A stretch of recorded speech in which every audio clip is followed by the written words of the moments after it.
I'd like to call this meeting to order. Please rise for the Pledge of Allegiance. I pledge allegiance to the flag of the United States of America and to the republic for which it stands, one nation, under God, indivisible, with liberty and justice for all. Thank you. So we usually begin with public comment, but I'd really like to get started on a different note. And the first note I'd like to get started on, good evening, Trustee Brown, is the CPR Save Acknowledgement. And then I'd also like to give some recognition to our outstanding and one-of-a-kind and the very best fire department that we know here in Southampton. So we have a presentation, and I'd like to say a few words about what had happened just the other week. So about 2 weeks ago at Fellingham's restaurant, a customer collapsed in an apparent heart attack. The bartender, Chris Glynn, who was a former NYC firefighter, David Rayner, a current Southampton Fire Department member and just an outstanding all-around resident, and customer Samantha Tomolo rushed into action. Using restaurant CPR equipment and their training, they were able to provide important care until the Southampton police and volunteer ambulance were able to arrive. And we have the very best here in Southampton. Once there, Southampton Village EMS personnel applied AED paddles while Chris, David, and Samantha continued to assist. Eventually, the victim was able to start breathing and had a pulse. Soon after, the victim opened his eyes, was moving his limbs, and communicating. Thanks to the quick action of these volunteers, the Southampton Emergency Services, this victim is alive today. Their heroism means that a person gets to continue experiencing a beautiful life and gets family and loved ones and gets to experience that as well. This contribution is difficult to express, but what we are as a community is that we can say thank you as loud as possible and really reiterate how appreciative we are. You all have our sincere gratitude and appreciation. Your actions are not only heroic, but also highlight the importance of high-quality CPR training. By learning these skills, you too can save someone's life, perhaps even someone close to you. So on behalf of all the village of Southampton, we wanted to say thank you to Chris, David, and Samantha. You are truly heroes, and we'd like to, maybe if you guys can stand up, we'd like to acknowledge you and give you guys a nice round of applause.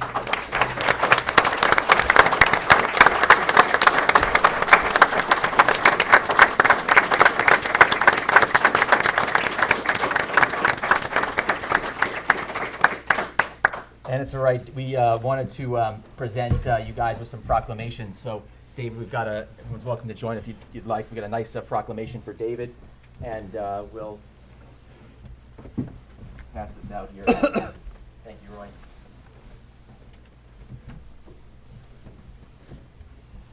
There's quite a few of these. Thank you very much. Okay, so David, I'll pass this to you here. Thank you. And thank you very much. I don't know if Chris is on vacation, but I told him, and Chris is not here right now, but. So would you mind taking a picture with us, or? Sure. All right, thank you. All right. Can I take my other phone? Thank you. Thank you again. Congratulations. Here's the lady. All right, together. 1, 2, 3. Perfect. Thank you again. Okay, please, David has a few words to say. Of course, you know. He always does. But get read what the mayor just said. This board and past boards give us the opportunity to train the fire department, the ambulance, the police. With that opportunity to train, the equipment and the schooling saves somebody's life. So their efforts and the village efforts, we're here to protect the community. Thank you. Thank you, David.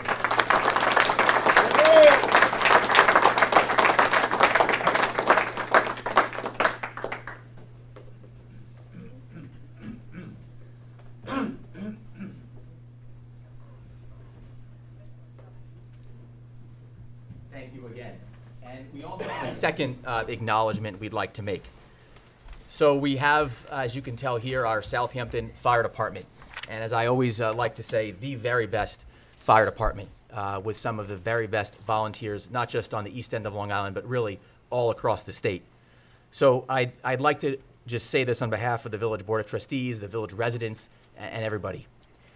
We'd like to take a moment to thank the Southampton Fire Department and all our emergency services personnel for their quick action in putting out the fire at Union Burger Bar late on Easter night. The first unit on the scene discovered a fire in a detached garage and called for a full department response. Mutual aid was sent from the North Sea and Hampton Bays fire departments, who all sent assistance to battle the blaze and ensured there was no one inside the building. Thanks to their quick action, no injuries were reported and minimal damage from the extreme heat was done to the property. Thank you to Fire Chief Manny Escobar, Second Assistant Chief Ricky Fowler, the entire Southampton Fire Department, the Southampton Village Volunteer Ambulance, our Southampton Village Police Department, and the village's Fire Marshal, and the North Sea and Hampton Bays Fire Departments. Our community is incredibly lucky to have such a team of courageous individuals keeping us safe. Chief Escobar's decisive action under pressure was well executed and kept not only the public safe, but also those firefighters under his command. The service of the Southampton Fire Department and all of our emergency services is what keeps our village safe. We have the very best fire departments in the state working together right here in Southampton. And again, on behalf of the Southampton Village Board of Trustees, the Southampton Village in general, and all of our residents and stakeholders and all of our neighbors alike, we cannot thank you enough for all you do. So again, I'd like to give a nice standing ovation, a round of applause for Southampton Fire Department.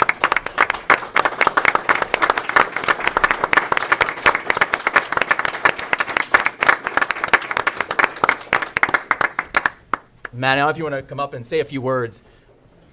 I know sometimes I'm a little shy, but. Come on, Manny. You guys represent the very best of us, and we never have a problem. We are so safe in Southampton. Every fire, I mean, there's never an issue, and it's because of you guys. And sometimes maybe the village might take this for granted because there's never an issue. But thanks to your work, the other chiefs, past chiefs, future ones, all members of the fire department, you make sure that we have a great village. So I'll turn this over to you, and thanks again, Manny. Thank you for everything. I don't want to take all the credit. I mean, these guys and the guys that responded did an amazing job. Just team effort. And I'm very proud of them. You know, I have an amazing team. Thanks for the village. I mean, continue to support our training and our equipment. Like Dave, said before, it's because of our training and equipment that we have that we're able to accomplish these fires and safe. And it was a great stop from all of us. So, and again, proud to be part of this village. All So, right. thank you. Thanks you, again, Manny. Manny. That's Chief Escobar.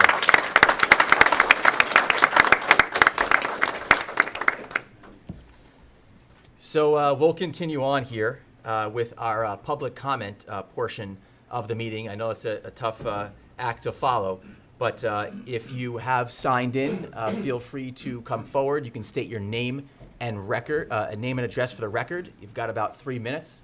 So Charlene, you could start with our list, please.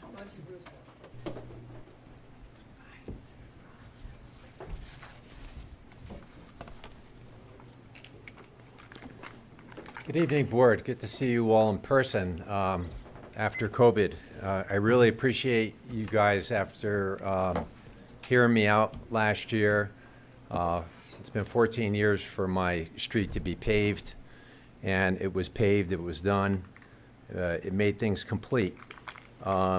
Unfortunately, when Gary Gillespie had left, he kind of made things incomplete, which I have a few representations of plenty of pictures of placing like gravel on an area here with an incomplete edge.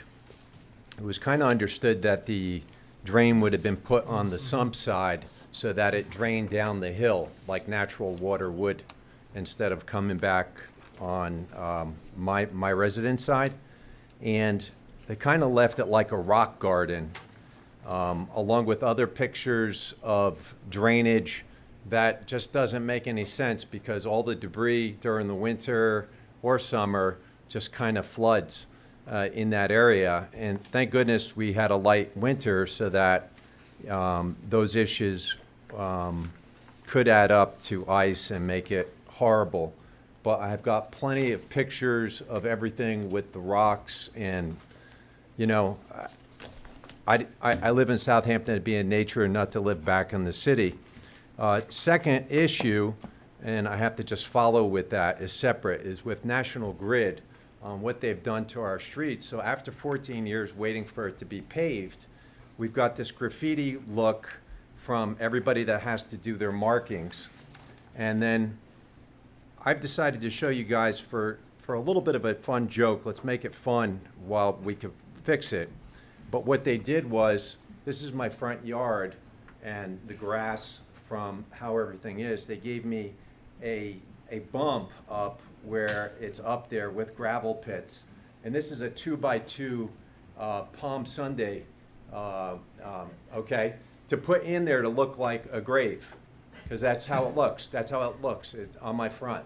They left a burial plot that's bigger than this table, okay, for being incomplete. I notified the highway department as well. I talked about it. There was supposed to be an action plan that after the street was complete, which my street is completely complete, that they would all come back and simply repave it. Because the answer was from National Grid, oh, it'll wear off. Well, what year? Okay, and if we have, you know, these vendors that are working on our street, they should beautify it back, since I've waited for 14 years. So there's plenty of this stuff here that shows this. It's not just me, it's my neighbors. And I mean, it's just continuous from all this stuff. And with the village, what people don't realize is that when the trucks come in and out of the sump area, because it's unpaved for when it continues on, when they hit bumps and come out, you should look to pave the rest of it. Make it clean, make it neat. There's all kinds of bad debris, and, you know, if it looks like it's cement or something, whatever, nails, just things just kind of always jump on our street. And if I tell you how many times I've been for tire fixes, because, you know, the sweeper only has so much, and it collects at the end to come back in. So when those things bump on West Prospect, and West Prospect is an eyesore from South Street too. Mr. Russo, Is there an action plan of time when it's complete? I know I threw a lot at you, but I Thank figured you, if I'm Monty. coming here, I'm gonna come where we're gonna load up, so. Okay. So if anybody would else like to see these before they come up here too, be my guest, because it's kind of unfair, so. Should I leave Thank them you on very the much. Yeah, table? you can leave them there. And we have a few pieces of good news you might not know. Sorry to blow your guys' cover, but we have Steve Phillips, who's our new superintendent of public works right here. He's done an outstanding job. And we have Harry Weed, who we recently brought on. And Harry actually teaches the course on public works at the New York Council of Mayors, as well as the American Public Works Association. So we're in good hands right now with our new team. And you might just want to pop over with an email or a call, and I'm sure they could. Okay. So that's why I'm here to follow. All right. I've already filled his Okay, voicemail. all right. Good. But we're in good shape. I'm waiting for the follow-up, the time of the action plan. That's all. That's all I care about. Thank you, Monty. We'll make sure we take care of that for you. Thank you for being here. No problem. Okay. David Wrong?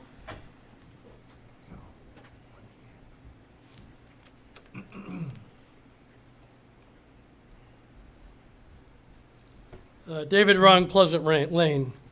In each of the last 2 years, I have filed grievances concerning my wife's and my property. This year, I provided comparables for 6 of my immediate neighbors' properties, which prove that my property is significantly overassessed. Bill Manger and Gina Aresta completely ignored these relevant comparables and instead used some average state-of-the-New York percentage to value to compute my assessed value. This is insane. To use a New York average, which has no relationship to what is happening to Southampton real estate. If every Southampton property is assessed using the New York average, that would produce fairness. But to selectively use it is vindictive and biased. Note that if Gina's property were assessed using this New York average, it would be 20% higher. But Bill and Gina are selectively using it against my wife and me to persecute us. The result of this approach is that our property, which is the least valuable of the comparables, continues to be assessed at a higher amount than properties worth more than $1 million than ours. The decisions by Bill and Gina this year and Roy last year demonstrate the character of these trustees who are acting to persecute specific residents, put the village at financial risk, and benefit themselves personally. I encourage everyone listening to this to come and stand with me in front of my house. I will show you the comparables. I will give you the facts. If you are reasonable and have a conscience, you will readily see that Bill and Gina and Roy are immoral and without integrity and should not receive your support in the upcoming election. I would also like the press to come and investigate. Please call. This is a story that needs to be told. As an aside, note that the trustees evaluating grievances do it in secret, even though all the information concerning real estate is in the public domain. This secret meeting allows them to ignore the facts and pursue their vindictiveness in the bias. 30 seconds. Notice you didn't stop the previous speaker. Yes, I did. There is no discussion, no negotiations, no appeal. In my case, they even wasted taxpayer money by having the attorney write me a letter telling me that if I wanted fairness, I needed to take my case to court. At the Meet the Candidate meetings, everyone here needs to come to the event and demand that the candidates justify how they persecute residents, how they put the village at financial risk, and how they justify the personal gain that they get from their actions. Thank you, David. Mr. Bennett, did you want to speak at the public hearing? No, I don't want to be part of this discussion. That's what I think. That's what I figured. Are you sure, John? Okay. Thank Just you, making John. sure. Is there any other public comment? If not, if anyone would like to come forward, you can come forward if you're not on the sign-up list. Okay. Perhaps, when is Captain Herto going to be speaking? Would you like to come up now? I asked Captain Herto to come forth tonight to make a presentation about the, I thought we were just going to do that in the public session. Okay, about the traffic and the progress that's being made in the western part of the village. Yes. Okay. I usually like to stick to the agenda. I'm more than happy to do this, but, Well, this is And- public comment. She's going to, okay. I'll be 3 minutes. All right, thank you. yeah, she's got 3 minutes. Okay, so I just want to update the Somerset community, Bishop's Lane, Corrigan Street. Steve Phillips and the Highway Department put the signage up. I know that everyone feels that there should be more signs. I did take a ride today, and I think Steve and I worked out where there should be some additional placement, because having it at the end of Bishop's and Somerset and Corrigan doesn't alert people that are coming down. So I think Bishop's Lane, we have one in the middle. I think Corrigan we have to add one. I do think the big sign at Somerset is pretty significant and is helping. So I just want to let everybody know that we started enforcing the no right turns. And in the past 2 weeks, we've issued over 60 traffic tickets for the no right turns. Some people couldn't see the signs, so that's why Steve and I communicated. We'll add some more signage ups, and hopefully we can reduce that number a little bit in the traffic. Also too, my officers are sitting on that 3-way stop sign that was installed, and a lot of people are going through that. So we're there. We're trying to be there as much as we can, especially during the heavy hours. My officers are telling me from 4 to 6 is when really we see the violators. So we've been sitting there. I anticipate that number is going to be more of 3 to 7 as the summer season approaches us and as more people are out here. So that's what we've been doing, and it's so far it's so good. So let's hope it Can you stays that way. just mention what you're doing about the trucks and the, Oh. which is very important? Yeah, so the trucks actually, myself and Trustee Brown, I pitched it to her a couple of months ago with the Department of Transportation. So I think it was Mrs. Cordy was up here last time talking about, maybe we could do something like that at Somerset.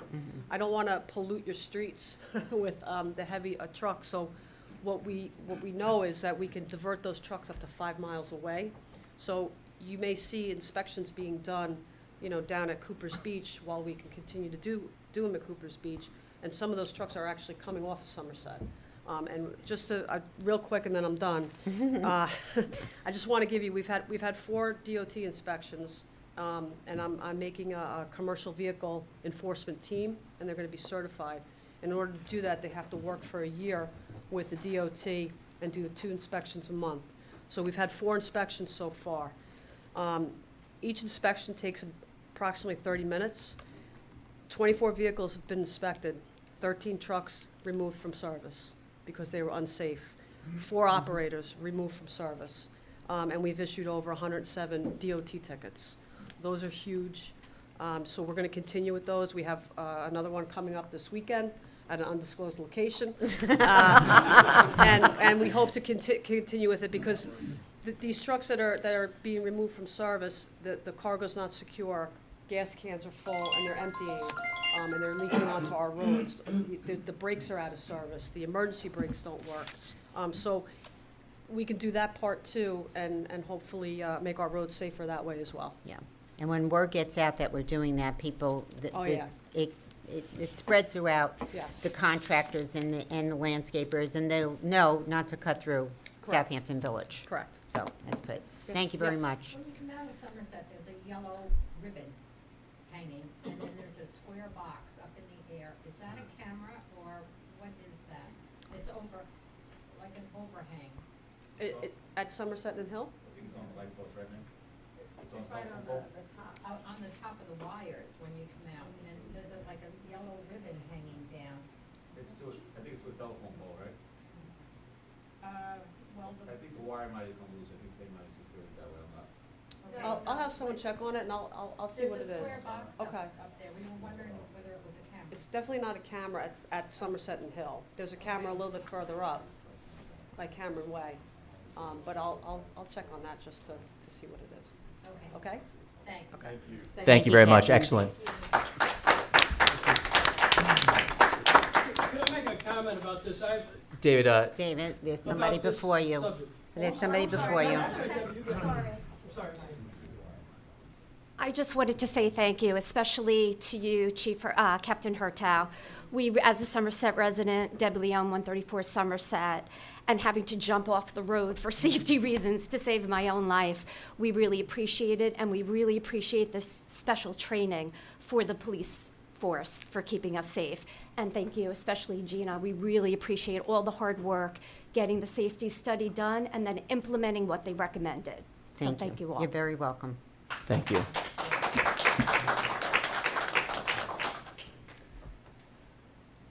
David, if you don't mind, we thank you, just because we want to limit it to three minutes per person.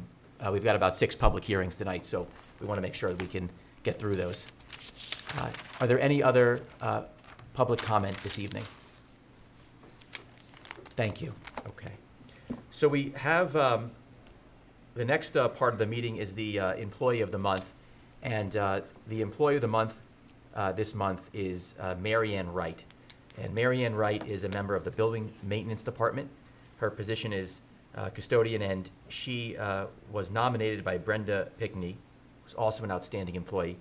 And she was nominated for performing a noteworthy single act and for exhibiting a positive attitude and image for the Village of Southampton. And in particular, on Monday, March 6th, Mary Ann was on her post at Vets Hall and found a $100 bill, asked the group that was there who lost their money, and she actually went through very extensive efforts to track down throughout the entire village who that $100 bill belonged to, and then return it to their rightful owner. But I'll go a step further. I've gotten to know Mary Ann over the last 3.5 years, and Mary Ann is really a unsung hero. She does everything behind the scenes, works extremely hard, and really is just someone that is there for the village and often doesn't get recognized. So I'm very happy that we're recognizing Mary Ann Wright. I know she's not here today, but hopefully she's watching this. And on behalf again of the village, wanted to thank Mary Ann Wright and congratulate her for being the Employee of the Month. So thank you to Mary Ann.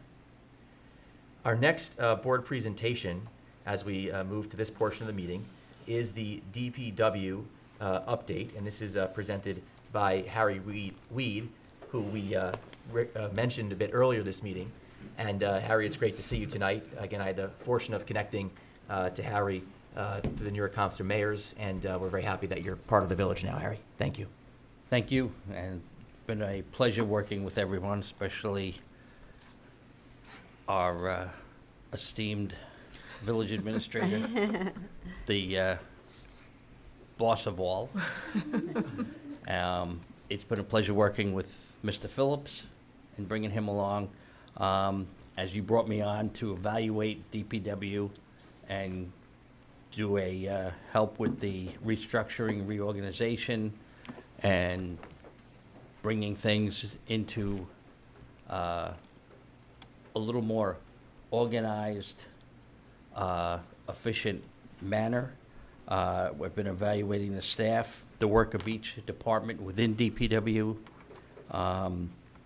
We're going over the organization chart as far as chain of command within DPW so that we're not going in 100 different directions, that there's a unified chain of command, just like within the fire department or the police department, and it goes both ways. Steve needs to get his orders and from the board through the village administrator, and then that'll be disseminated down through his working crew foreman. We have, Steve and I have been reviewing the handling of special events, seasonal challenges. Now that we're getting into that time of year, just before the winter, we went over winter road maintenance. We reviewed the fact about the use of salt, treated salt, different things that environmentally makes more sense for the village to utilize. Came up with the fact that there needed to be plow routes. So you knew where these trucks were, the roads were being done, organized efficiently, and one of the things we noticed was the need for two-way radio communication within the trucks, especially in the event of a storm, whether it's a hurricane, nor'easter, heavy snowstorm. It's important that we get that moving on. We started to move forward with that, so we want to see that continue.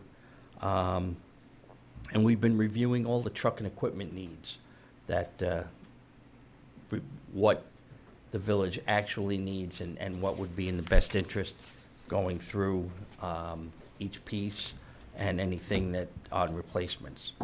The staffing and the employee needs, what we need, where we need to put certain people, what will be more efficient. We've also, and I know there was a discussion about National Grid, and the markings. One of the parts with the markings on the streets, that is it's a federal law that you need to have those markings. But we know that there are a number of areas right now that National Grid's doing main replacement. Steve and I talked, and what they did is they now have been restricted as far as what any more main replacements until after September. They need to get the main work that they're doing now completed and get those roads back into water. So we've gone over about permits and what can be done and how it has to be handled. We've been looking, when I come in, Steve and I review different road work, drainage conditions, different things that need to be done and accomplished within the village. And we're reviewing vendors and contractors so that we're having the best quality and vendors and contractors that we can depend upon to give the village everything we need in a good manner. Are there any questions you have for me that I can answer with? So the new model that we have for DPW, which I might add, I mentioned it last week or a couple of weeks ago, we were talking about the budget, how it's actually, the restructuring has saved the village over $400,000. So how is this new model working? It's coming along. It's doing well. Steve as superintendent, we're going to be getting in the organization. He'll be getting a deputy superintendent, and then all of our working crew leaders. They'll be. We're going to be doing. Steve was setting up a bi-weekly meeting so that we can keep tabs on all the work that's going on and make sure that we know if there's any problems with equipment, so that we can stay on top of anything and planning on special events. So all this stuff is laid out ahead of time. Okay, Thank you, Harry. thank you. All right? Mr. Reed, Yeah. let me ask one question. A few months ago, I think before you came on board, we had a report from a summer intern who cataloged all of our village roads and classified them as far as their condition went, and he gave a very good grade to all of our village roadways, really. There's been some discussion recently about the need to repave many of our roads. Wondering if you have discussed this with Steve and where you feel we are in terms of that process, and has the budget allocated sufficient funds going forward to do it this year, next year? Can you speak to that? The Cornell road management system, I happen to have been one of the developers on that system, so I'm very familiar with it. I helped put that together. Looking at some of the roads and discussing with Steve the methods on how some of the roads are discussed to be repaired. You have some roads that are showing signs of what they call a base failure or a problem with the sub-base that needs to be addressed. So if you continue to do what you've done in the past, just do a 2-inch mill and then do a 2-inch overlay, within 2 years, the road's gonna start to crack. It's all gonna reflect back through. So some of the roads, there are gonna have to be some extensive changes or ways you handle it so that you're gonna make that repair so that that repair is good for a good 10 years. You don't wanna do something that, it's almost like putting a Band-Aid on it. You're gonna make it look good for, it'll look great for a year or so, but then it's gonna start having that problem. And it makes more sense to put a little more money in and fix the problem, the underlying problem, so that you don't continue to Sounds have like what you're this. saying is to put another coating on it is probably a waste of money if what just we a really Band-Aid. have to do is get into it. Now, Right. Have we planned what the time frame for these major road improvements? That's what's gonna have to be done. We're gonna have to go over and identify in some of the roads.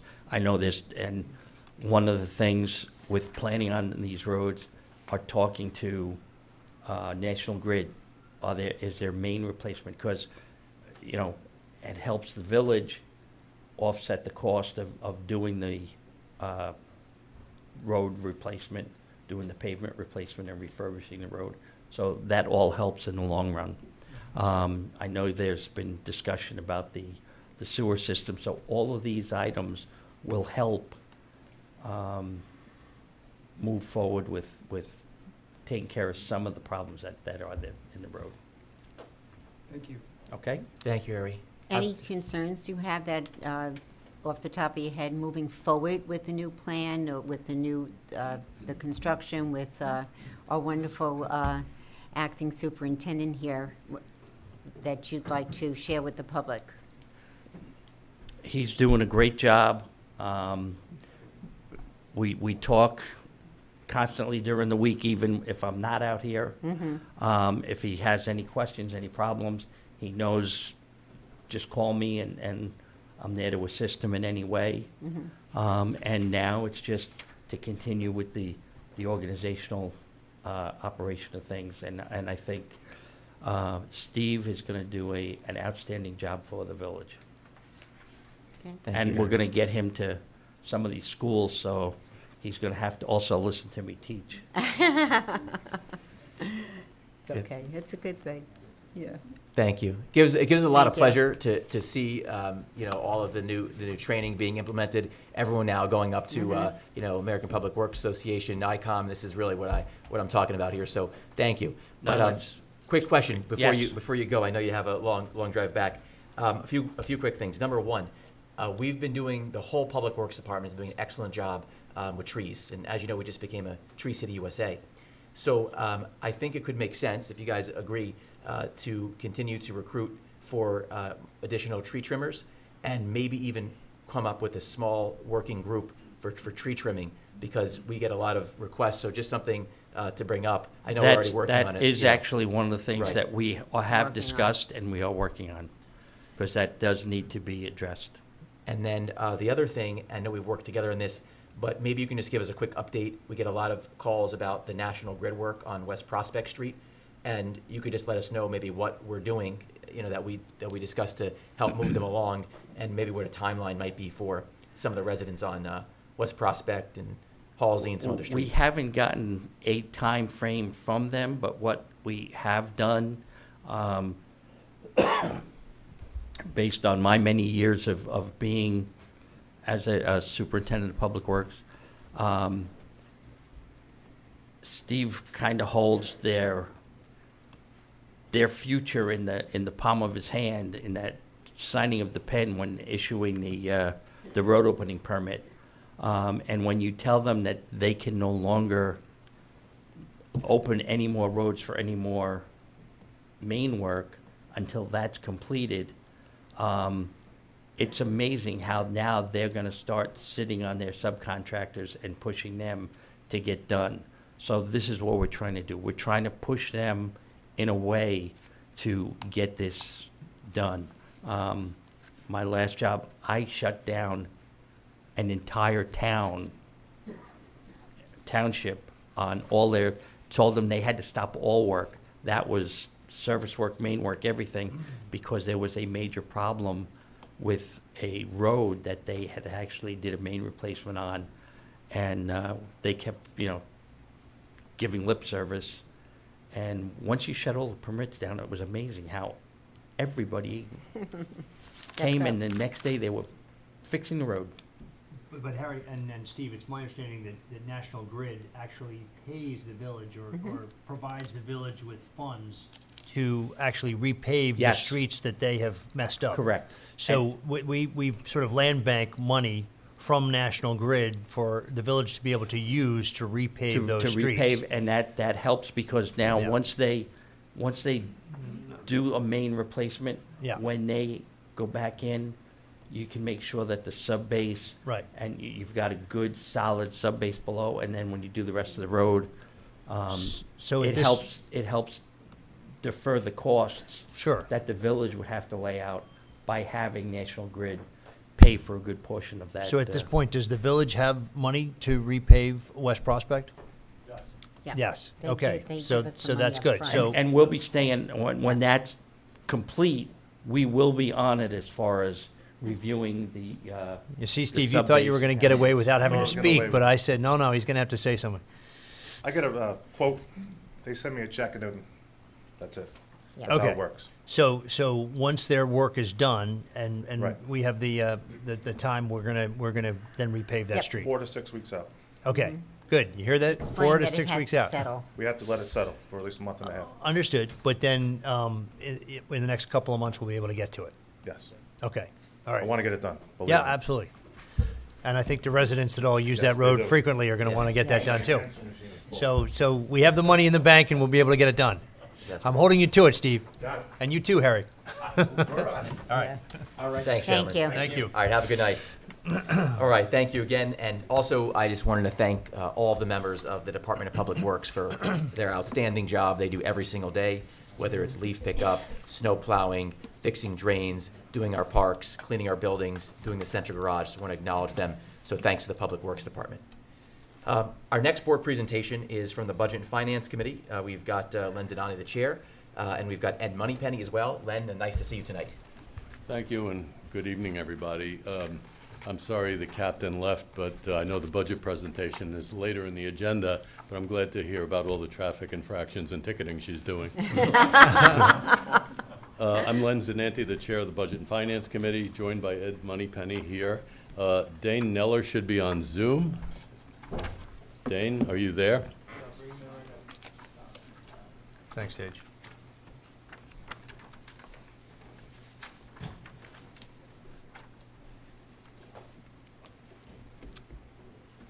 We'll keep going, Len, until he arrives.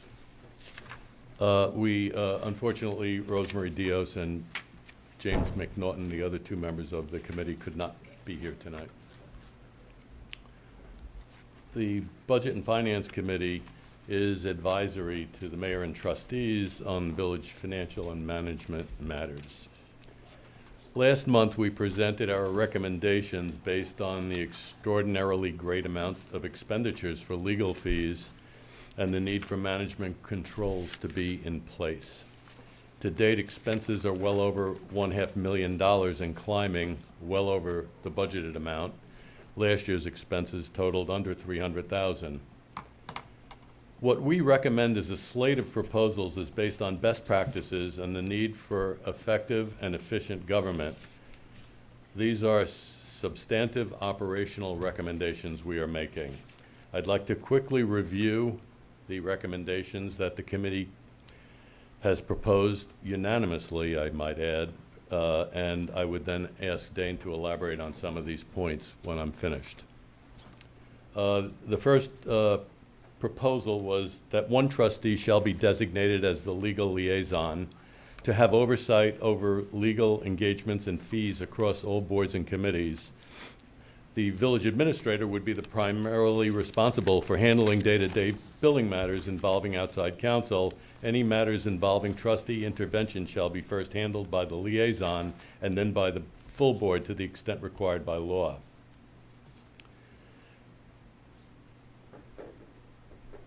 In-house counsel, which I'll get to in a moment, would report directly to the trustees with oversight by the liaison. Second proposal is that the Board of Trustees will set an annual budget for legal fees broken out by boards and committees. During the fiscal year, any deviations from the budget shall be reconciled by the village administrator with the advice and consent of the trustee liaison and the entire board, if required by law. The village should evaluate the feasibility of employing on a full-time basis in-house general counsel. Given the village's legal workload, we believe the hiring of our own counsel could reduce legal fees and may serve to improve both the accountability and responsiveness of our legal representation. This would be done as a normal personnel hire.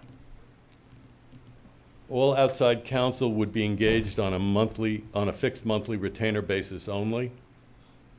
The monthly retainer for outside counsel would not be exceeded except for unusual circumstances and only with the approval in advance by the village administrator or the trustee liaison. To avoid conflicts or the appearance of a conflict, no outside counsel firm shall represent more than one board or committee. The Board of Trustees, General Counsel, and Labor Counsel shall be the attorneys of first resort. Counsel for the other boards and committees shall only be used for an area requiring their subject matter expertise. We urge you to consider the retention of outside counsel outside law firms through an RFP process. It would serve to keep the selection of counsel competitive and transparent. The RFP process could be waived if legal retention is time sensitive. We urge that these policies be implemented and made effective upon approval by the Board of Trustees, and that it happen relatively quickly. Dane, would you want to elaborate on some of those points? Sure. Can everyone hear me okay? Yeah. Yes. That is miraculous. I've been working all day on this Zoom. Nice to see everybody. Just one comment on the budget. I had an opportunity to talk to Ms. Cable-Betts yesterday, and apparently, I think Linda's touched on this, that our original budget was $225,000 for legal fees. And Ms. Cable-Betts is estimating that for this fiscal year, which we're still in, that will be close to $750,000 in legal fees. $750,000. So our original estimate was that we would budget less than 1%. Now we're almost at 2.5% of our total budget in legal fees. So I really urge the trustees to take this very seriously. This is a huge amount of money that we're spending, and I do want to say to council that's present, this is not targeted at you at all. This is just a real issue for the budget. I'm thankful that you're doing your job. Thank you. Of the village. There's one point that also needs a little more clarification, and that is the comment about making sure that that lawyers from the same firm don't sit on multiple committees. I will say that it's kind of a balancing act, because there are economies of scale and there are benefits to having one firm sit on multiple committees. There's institutional knowledge, there's economies of scale, there are benefits in that. However, there are certain committees and boards where it would be inappropriate. I've talked to a couple attorneys on this, and in particular, the Board of Ethics.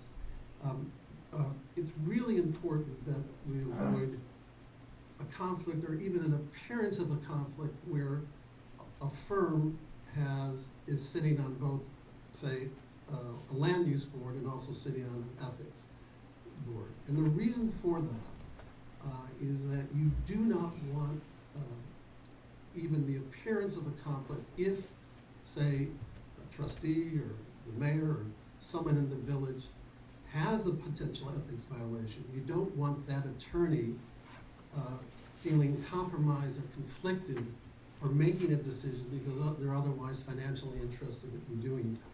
So I urge, especially for that committee, I urge that the trustees consider a totally outside, independent lawyer who is not connected to any of the existing firms. So that's really what it's getting at on that point. So with that, we respectfully request your serious consideration of our proposals. If you have any questions or comments, we'd love to hear them. Thank you very much. We really appreciate the hard work and diligence in your presentation. I don't know if there's any other comments from the board, but thank you, Dane. Thank you, Len. Thank you, Ed. Len, in investigating this issue, did you come to any conclusions about why legal fees are so high this year? It's precisely why we are recommending that one trustee be the legal liaison, because everybody is calling lawyers at will, and that is keeping the meter running, or keeping 5 meters running, if you will, on top of everything else that goes on. So the legal... Go ahead. I'm sorry, Len. Sorry to interrupt. I was just going to say, so the legal liaison would act as a management control for that. Sorry, Dane, go ahead. No, I apologize. So I'm doing just a quick analysis. About 83% of the legal fees between Be Ready and the Toomey Law Firm. And Be Ready represents about 44% of that, and the legal Toomey firm about 39%. And the rest are the others. So that's another reason why it makes a lot of sense to retain in-house counsel because of the amount we're spending anyway. It's helpful for both accountability and responsiveness, and not that outside counsel isn't that way, but when the village has their own legal counsel, there's a level of accountability, and also it helps depoliticize the situation because that attorney stays for every administration that comes in, which is helpful. And further to that point, if you investigate the monthly expenses and the hours billed, February of this year, for example, incurred about 140 hours of legal time. That's a full-time person.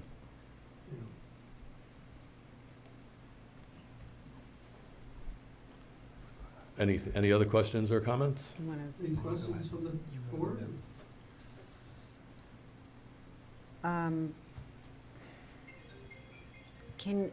Perhaps, Roland, you could explain some of the, for instance, with Vince Toomey. Would you be able to explain why this year? Well, this year was somewhat of an extraordinary year for Labor Council.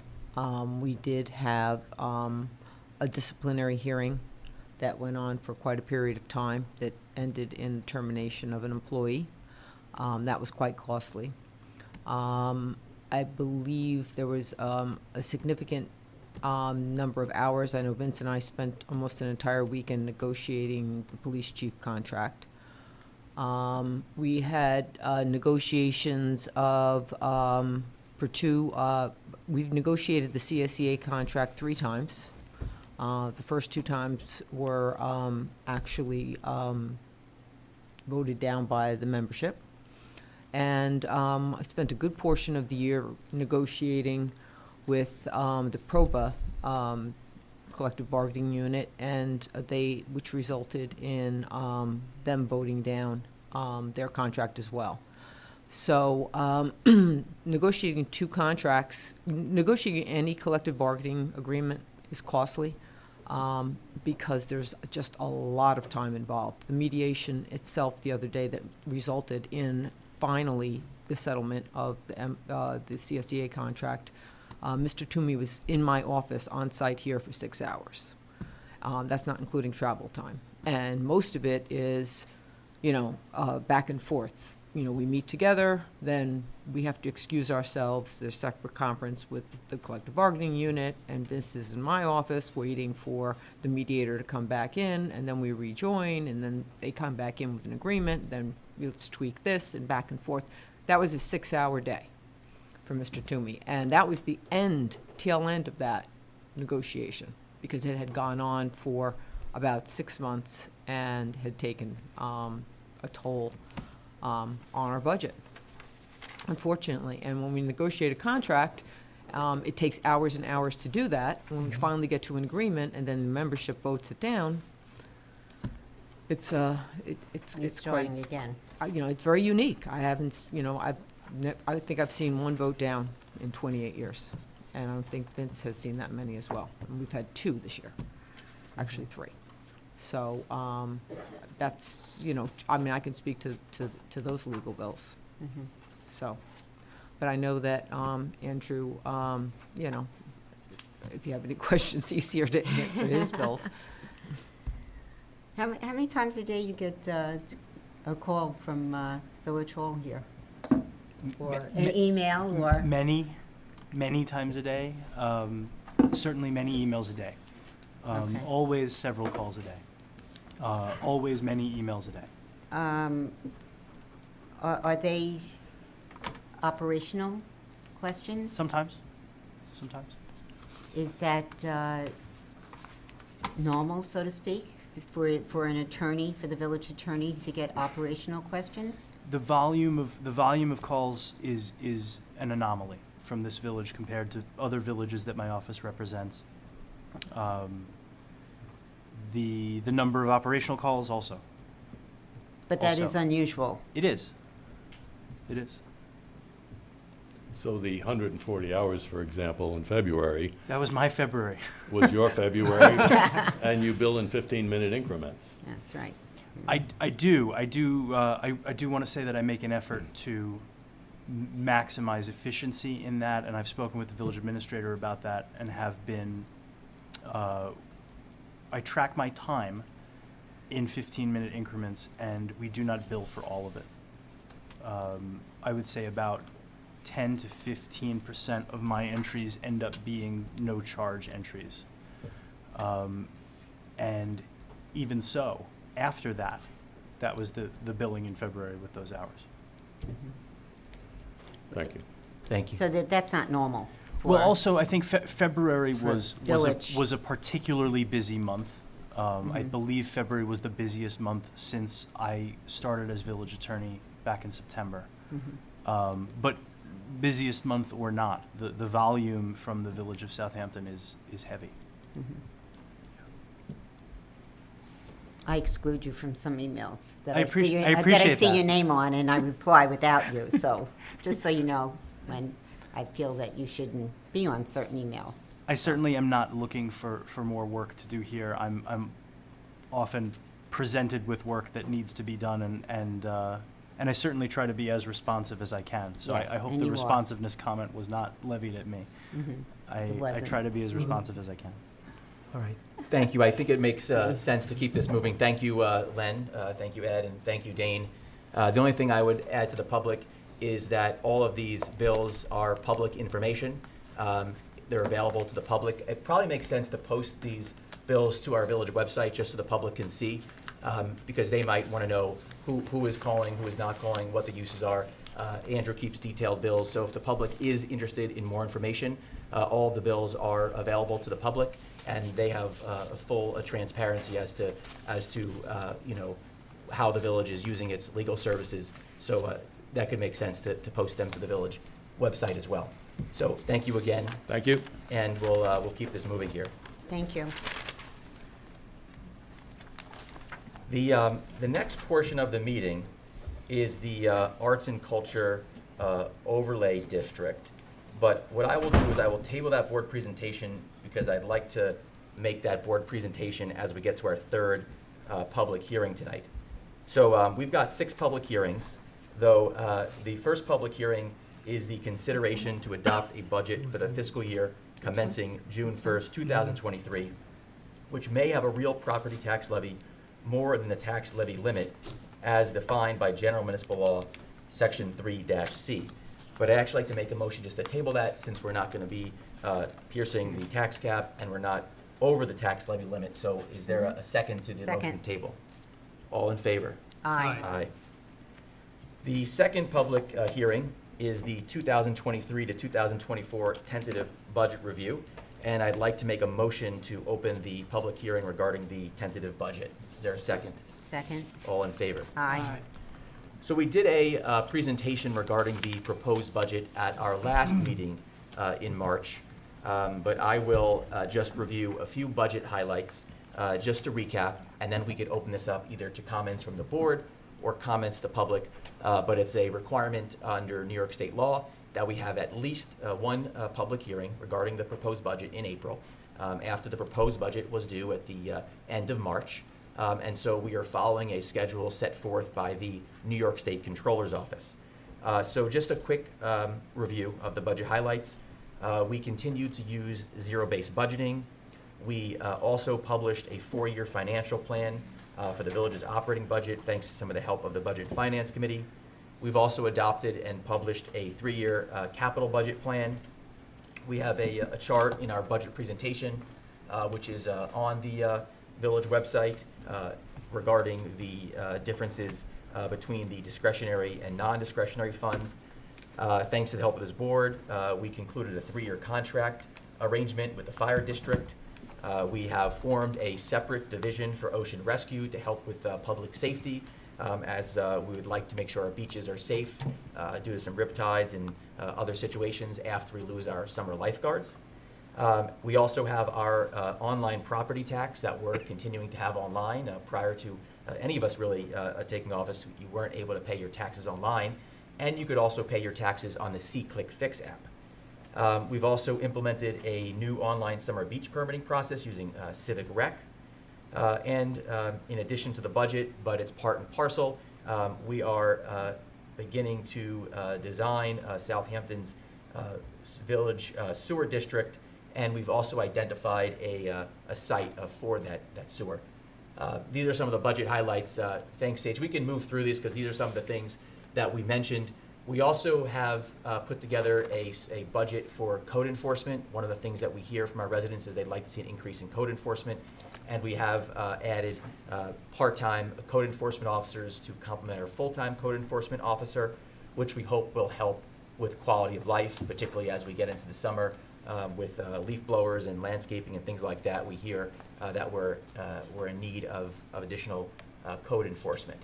So we can continue to scroll here, and we also have a budget for another full-time radio dispatcher who we hope to appoint shortly.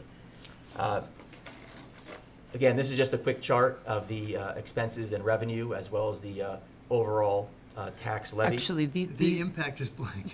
Actually, these are the changes to the tentative budget. The preliminary budget, we did have to increase. This is what happens every year during the budget. You issue the tentative budget. There's some, things pop up. We just signed. Tonight the board is approving the CSEA contract, which included some increase in longevity. We had provided for an increase in salary, but not for the amount of increase that the longevity steps did go up. We also got a revised quote from leasing our voting ballot machines. That expense has significantly increased, so we needed to increase that budget as well. But we did get good news from our insurance broker. He's coming in on Monday to review our workers' comp policy. He said that there's a significant decrease there, and it will be probably more than the $31,000 that we could reduce that line. So basically, expenses stay the same, even though some of the categories increased or not. So I just wanted to make sure that this was made into the public record, that these changes are being made to the tentative budget before adoption. Thank you very much for that. Great work. Just again, a recap here. We're under the tax levy by $970,641. We have a total with a total tax levy cap of $26.96 million.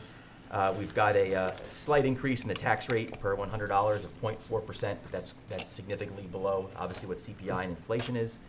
And we've got a 1.7% increase in the total appropriations in the proposed budget. But again, if we can amend the budget as needed. So we can just, again, quickly scroll through, because this is the presentation that we had in March. Again, a nice chart prepared by Julie. Back there where we have the total appropriations. This is where the village money, revenues, and taxes go. You can just obviously have a quick look at this chart. And then obviously the next slide is revenues, and now we've got the tax rate slide. As you can see, that since the last 3 fiscal years, we've flattened the tax rate curve here. You'll see that beginning in the fiscal year starting in 2006. We've had a steep increase in the overall tax rate, which is based on the assessed value of property. So typically, with assessed value going up, you really don't want to see too sharp of an increase of the tax rate, because that rate is simply based on, again, the taxable assessed value. So as you can see here, over the last 3 years, we've done a good job working as a team to keep that rate flat, relatively low, and we want to make sure that our residents have a reasonable property taxes. And again, we've got a tax levy collection slide. You can see what the increase of spending has been, over the last 15 years or so. Again, we can keep on moving. This was the discretionary versus non-discretionary spending chart. The next slide is the fund balance chart. One thing that we're particularly fond of is we've got a nice high fund balance, which we can tap into if needed. We spoke about roads and whatnot earlier in the night, so that's available if we need extra funds. And then we've also got a nice $3.6 million clean water infrastructure fund balance, which could be used for environmental projects or on a down payment on the sewer. We'll keep on scrolling again. We've seen this outstanding bond indebtedness. Again, the board's done a nice job paying down our outstanding debt. We can see the projected 2023 outstanding debt is $6.3 million, down from $10 million in 2018.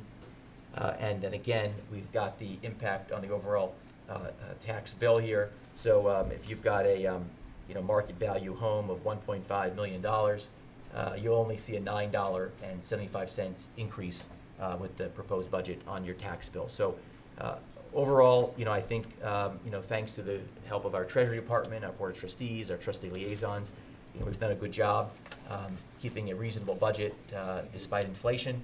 There may be some more, obviously, inflationary pressures as we move forward to the next fiscal year, but right now, we've got a respectable budget that I think provides a high level of service, keeps our village safe, our beaches clean, and at the same time keeps our property taxes reasonable. So we've got a whole tentative budget prepared. So anyone who would like a copy of this is also welcome to get this in the village website or come to Village Hall, and you can actually go line by line to see where the village spends its money, and this again is available for anyone to the public. So we can keep on scrolling here, but ultimately what I'd like to do is open this up for any comments or questions from the public as part of this public hearing process. Okay, easy group here tonight. Are there any comments or questions from the board? Okay. No? Excellent. Just want to mention again, it's a collaborative effort that from all the department heads, and that everybody stepped up and did their due diligence, and the zero-based budgeting works out wonderfully. And of course, a big thank you to our village administrator, Charlene, and Julie, the quiet one back there, all the work that she does. And the Budget and Finance Committee. And the Budget and Finance, that's right, that's right. So thank you all. Thank you. And also wanted to acknowledge our village clerk, Kathy Sweeney. This budget needs to be checked into the village clerk, and she did an outstanding job getting this out to the public. So thank you to Kathy as well. So I'll make a motion to close the public hearing regarding the 2023-2024 tentative budget review. Is there a second? Second. All in favor? Aye. Okay, good work, everybody. The next public hearing is regarding the local law 3-2023, the proposal to add section 8.1 of chapter 116, Arts and Culture Overlay District. I'll make the motion to open. Is there a second? Second. All in favor? Aye. All right, so we've got a quick presentation. I definitely will keep this brief. But just to inform the public about what this is about, is that we created a arts and culture overlay or zoning district, which includes Job's Lane and includes parts of Hill Street. And the purpose of the Arts and Culture District was not only to promote the use of arts and culture in the village, it will provide some live-work space for artists. It will allow for a decrease in restriction for artists. And another important component of this was a limitation of all spaces that are 6,000 square feet and larger, restricting it to arts and culture uses, though it will allow for food and beverage. There's a few properties that fit that description, including the Southampton Arts Center, as well as, I believe, the Peter Marino Foundation, as well as the movie theater. So this is also part of an effort to make sure that the side of town where the movie theater is located is really for arts and culture uses, because we certainly do not want to lose the movie theater. But we have some slides, if that's okay, if we can put up. Okay, we've got Noah on Zoom, so we'll bring Noah on. Noah could help us walk through this. And another exciting part of this process was that we, thanks to Noah and our Director of Planning, Alex Wallach, last week we went in front of the Suffolk County Planning Commission and presented this zone change to them. Prior to having this public hearing, we had to get approval from the Suffolk County Planning Commission, and they approved this zone change and allowed us to do this unanimously. So now we can take this back to the village and hopefully pass this tonight. So I'll quickly move through this here. You don't mind going to the next slide. And Noah, feel free to jump in. I want to thank Noah. He's from BFJ Planners. He helped us with the comprehensive master plan. Thanks, Mayor. Can you hear me, by the way? I was on mute. Apologies. Yes. We can hear you. Thank you, Noah. Great, thanks. So, Mayor, do you want to run through this, or would you like me to? Well, maybe you can take this slide. I'll take the next one if that's all right. Sure. So the Arts and Culture District was a direct result of recommendations that were made as part of the comprehensive plan, as you all know, or many of you know, was adopted at the end of last year. This is one tool of many different recommendations as a way to kind of preserve, as the mayor mentioned, those arts and culture uses and promote those uses in the village center. One thing to note, zoning is one tool, but there are other things that you can do to promote arts and culture with wayfinding and signage and other types of things, but zoning is certainly one thing that you can do. What this district does is it identifies those areas where, that core area for arts and culture. It supports those uses by providing definitions for those spaces, limiting commercial uses, and also provides for kind of temporary pop-up businesses. This is the boundary of the district. It's largely properties that front on Job's Lane and Hill Street, as well as just the first couple parcels on Pond Lane, which includes some civic uses. So it really is kind of the core area is really on Job's Lane and Hill Street. As Jesse mentioned, really the zoning district is fairly simple. It identifies the specific permitted arts and cultural uses and the definitions for each. Those uses actually aren't currently defined in the village's code. It provides for a special permit use, so an artist live workspace. So if it's another kind of residence that can be located in this, particularly in this area. So if someone wants to live and work from their home, that's a possibility. And then as well as providing provisions for a temporary use permit, particularly to help fill vacant spaces, and it provides for that permitting process and how long that temporary use permit would be suitable for, and so on. And again, there's a 6,000 square foot max floor area for any single commercial use. So if there is a building that has a larger ground floor coverage but has multiple tenants, the 6,000 square foot area really applies to each individual tenant. And the exceptions are for arts and cultural uses. So if the movie theater is filled with another arts and cultural use exceeding that 6,000 square foot maximum would not be an issue. It also, there's an exception to food and beverage that are accessory to an arts and culture or a hotel use. And just to give you an overview of the process, the Board of Trustees have reviewed the zoning legislation. It's the seeker, parts 1 and 2 have been completed and have shown that there are no adverse environmental impacts. Suffolk County has reviewed this legislation or the resolution and is generally in support of it. Tonight you have a public hearing. After the public hearing, you'll be in a position to determine whether it has positive or negative impact. It's our understanding that we as planners feel that there would be a negative impact. There would not be a negative impact. But that's certainly for you to decide, and then you'll also be in a position to adopt after the public hearing. So that's where we stand. Thank you. That's excellent, Noah.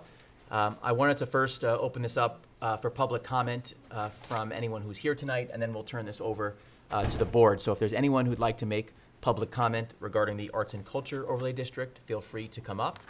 State your name and address for the record. Okay. John, feel free to comment up. Thank you. I have a quick comment, John Bennett. I would be opposed to any closure of Job's Lane. It's a business street. It's a thriving business street. It's not a fair. It's not a street fair. I think that's in terms of the sense of place of the village. I've heard that talked about many times. I think it's a bad idea. It's just not part of the subculture of the village, and I don't think that should be part of it. I guess the only other parenthetical note I have is the workspace, the living spaces are nice, but have you worked out the wastewater aspects of that? Because that usually puts a kibosh on some of these combined uses, because the wastewater requirements are high, and I don't see how you get there without some sort of public wastewater system. Thank you. Thank you, John. Right, John, you realize though that this is not a proposal to permanently close Job's Lane. I was just saying I would be opposed to any closure. even Okay, to okay, Berkeley. okay. Thank you, Yeah. I understood it. Yeah, yeah, I just want to make sure that the public knew that we weren't trying to close Job's Lane. All right, I'll turn this turn this to comments from board members. If there's any comments, feel free. No, I see that the proposed overlay would restrict any single use to be less than 6,000 square feet. But in what way does it prevent, say, a building like the Art Center, SAC, or the movie theater from being sold to an investor who might then subdivide those buildings into mini malls of 10 smaller stores that are only 750 square feet? Does it address that in any way? I would say no, other than the fact that, I guess the subdivision, you would kind of have a sense of, what, improving that action, what the intended use for those parcels would be. I suppose there are ways to get around it. I think the idea was to kind of make sure that the scale of development was not, was at a village scale. And so in that scenario, those uses would be smaller commercial uses. Obviously, it wouldn't be in the best interest to lose that use, but the property owner has rights, and I think the idea really is to kind of encourage anything that happens to be at a local, village-oriented scale, and not something that's overblown. I think that was the intent. Thank you, Noah. Thank you. Okay. There's not any additional comment from the board. I'd like to make a motion to close the public hearing, Local Law 3-2023, the proposal to add Section 8.1 of Chapter 116 Arts and Culture Overlay District. Is there a second? Second. All in favor? Aye. Okay, there's the next local public hearing is the Local Law 8-2023, the proposal to amend Chapter 116 zoning, specifically Sections 116-9A 3, 116-9A 10A, and 116-9A 11A. Bill, I'll let you make the motion. I know this is something that you were working on, so it's all you. Yeah, and actually, there's some folks I know that wanted to speak about this as well. So, and. You have to make the motion. Yeah, you can make the motion. Motion open. Well, so just make the motion to open this public hearing. Second. All in favor? Aye. So were there members of the public that wanted to speak to this? John? Yeah. Maybe do you want to, Bill or Andrew, do you want to explain what this is first, just so the public has a little background on it? Yeah. Yeah, go ahead, Jim. Sure. Andrew. The intent here is to correct essentially a loophole that was created in a prior, relatively recent revision of law that prohibits, explicitly permits accessory structures in front yards on waterfront properties. Waterfront in that law was undefined, and I believe it predates my tenure here, but I believe the intent was that it apply to oceanfront properties only, whereas in practice it also applies to any property with frontage on any type of water, resulting in as of right accessory structures in the front yard. This law corrects that loophole and allows homeowners seeking to do that the opportunity to do so by going to the Zoning Board of Appeals. And I think actually I'd like to call on the chair of the Zoning Board of Appeals, because Mark, you brought this to my attention and asked that we review this and have this on for discussion. So why don't you, Sure. Mr. Greenwald, please. Mark Greenwald, I'm the chairman of the Zoning Board of Appeals for the Village of Southampton. So in the course of my responsibilities as chairman of the Zoning Board, we came across a law in the books that allowed accessory structures on waterfront lots. In reviewing that law, we noticed that the law did not define what a waterfront lot might be. It could apply to lots in the village that are on ponds. It could apply to lots with water, with wetlands. It was unclear, and you know, of course, as was noted, we don't want a law on the books that, you know, has terms that aren't defined.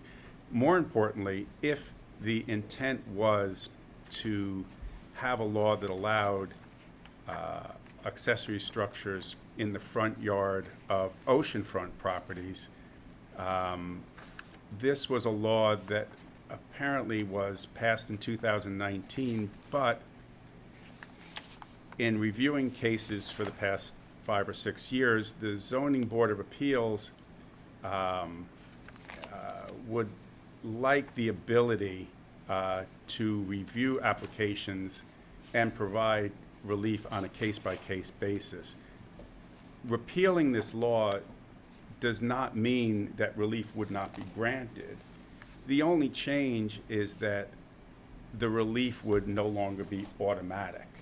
And there are numerous considerations that the Zoning Board of Appeals, on behalf of the village as a whole, would like to consider. And having a law on the books that takes away the ability of the Zoning Board of Appeals to look at an application in its entirety, I don't think is in the best interest of the village as a whole, which is why we brought it to the trustees' attention, and I think that's why we're here tonight. Thank you, Mark. Thank you. Okay.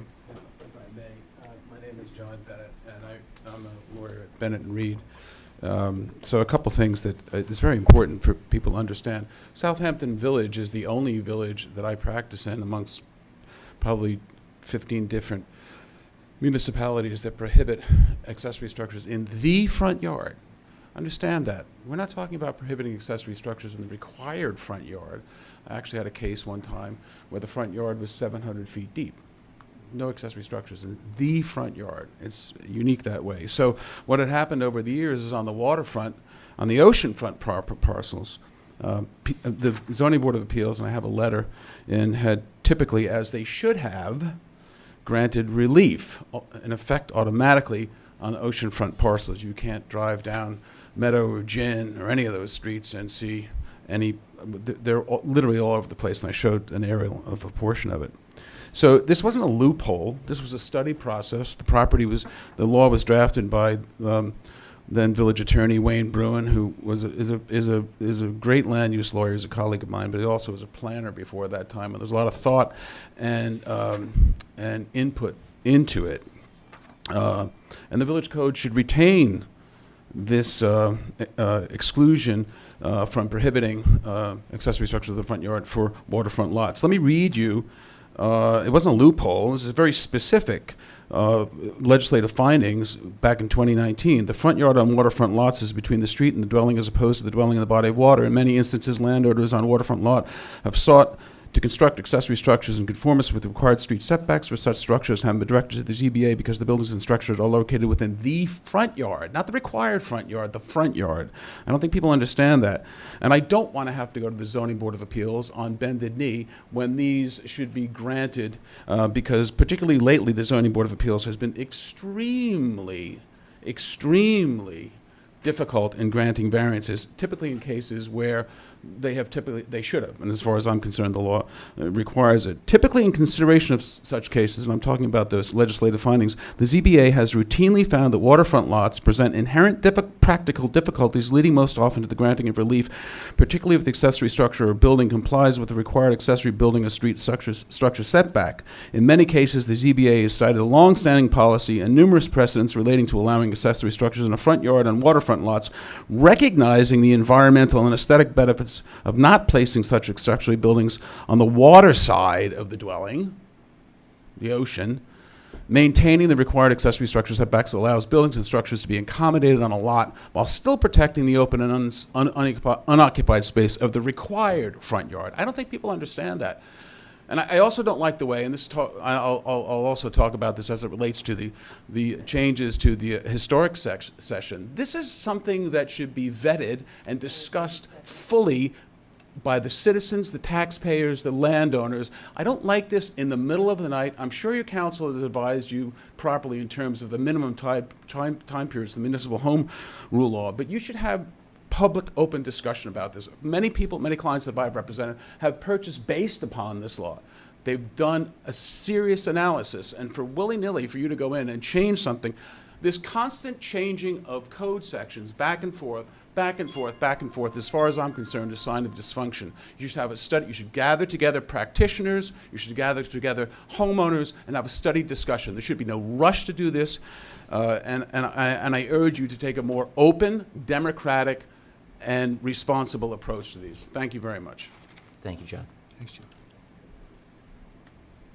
Are there any other comments from the public? Any comments from the board? I would just say, though, John, that the real concern here is that waterfront wasn't defined as oceanfront, and So make that change. This just takes John, all of them out. If that's the concern, say, with the exception of oceanfront lots. That's a quick fix. Drive down Meadow Lane, drive down Gin Lane, all the accessory structures in the front yard. Where the hell else are they supposed to go? I know exactly what you're talking about. Right? Yeah, So yeah. make that change. But that's not what this law says. It says it does away with the exception for all waterfront lots. If as council said, it's a loophole, and we meant it to be oceanfront lots, so be it. That's fine. And I think that's what you're saying too. So don't adopt the law as stated.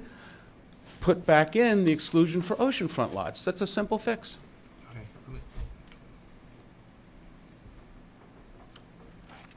For those who basically are, well, first I just wanted to thank Chairman Mark Greenwald for his time serving the zoning board. It's an extremely tough job.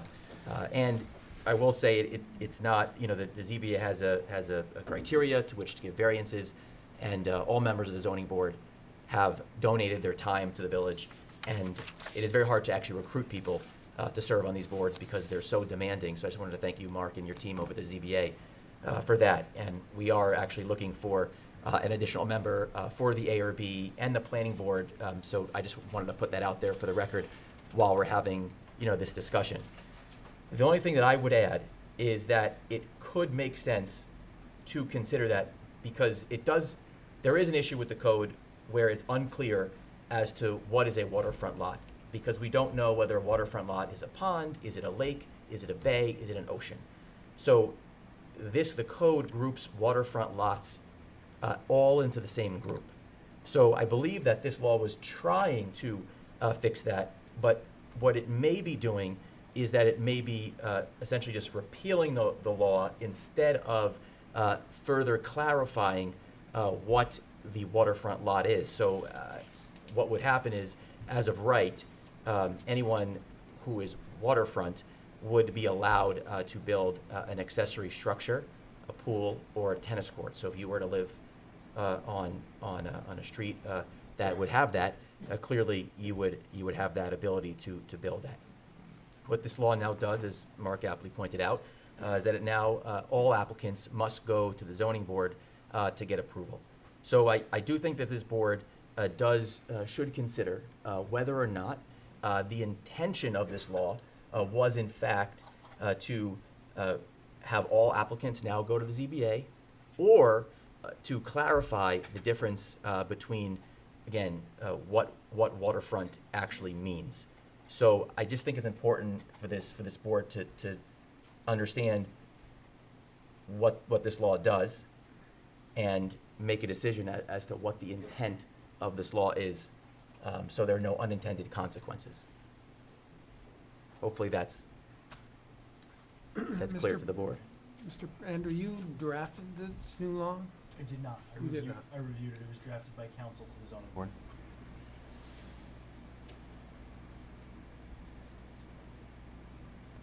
Are there any other comments? Would the board like to close the hearing? Would it like to adjourn it? With the board's permission, I always spoke once. Can I just have 30 seconds? Up to the board, because there's a 3-minute. 30 seconds. Yes. Understand that if you pass the law as it's drafted, you're making it apply, you're taking away the automatic approval for oceanfront lots, and I don't see anywhere where that was intended. So you should adjourn and amend the law. Right, but John, yet I'm also realizing that prior to 2019, all of these applications would have gone to the zoning board. And they all were granted. That's Right, why. I understand. That's I why. understand. I Yeah, understand, but know. I'm just saying that it was only 4 years ago when they would have all gone to the zoning board anyway. Well, And all would have been yeah, approved. but you shouldn't. Okay, but I shouldn't put a citizen All right. through that. Okay, all right, I'm just You making. shouldn't put a citizen through that. Yes. And I will tell you Yes. that what worries me is that there was a particular road in the village where there were three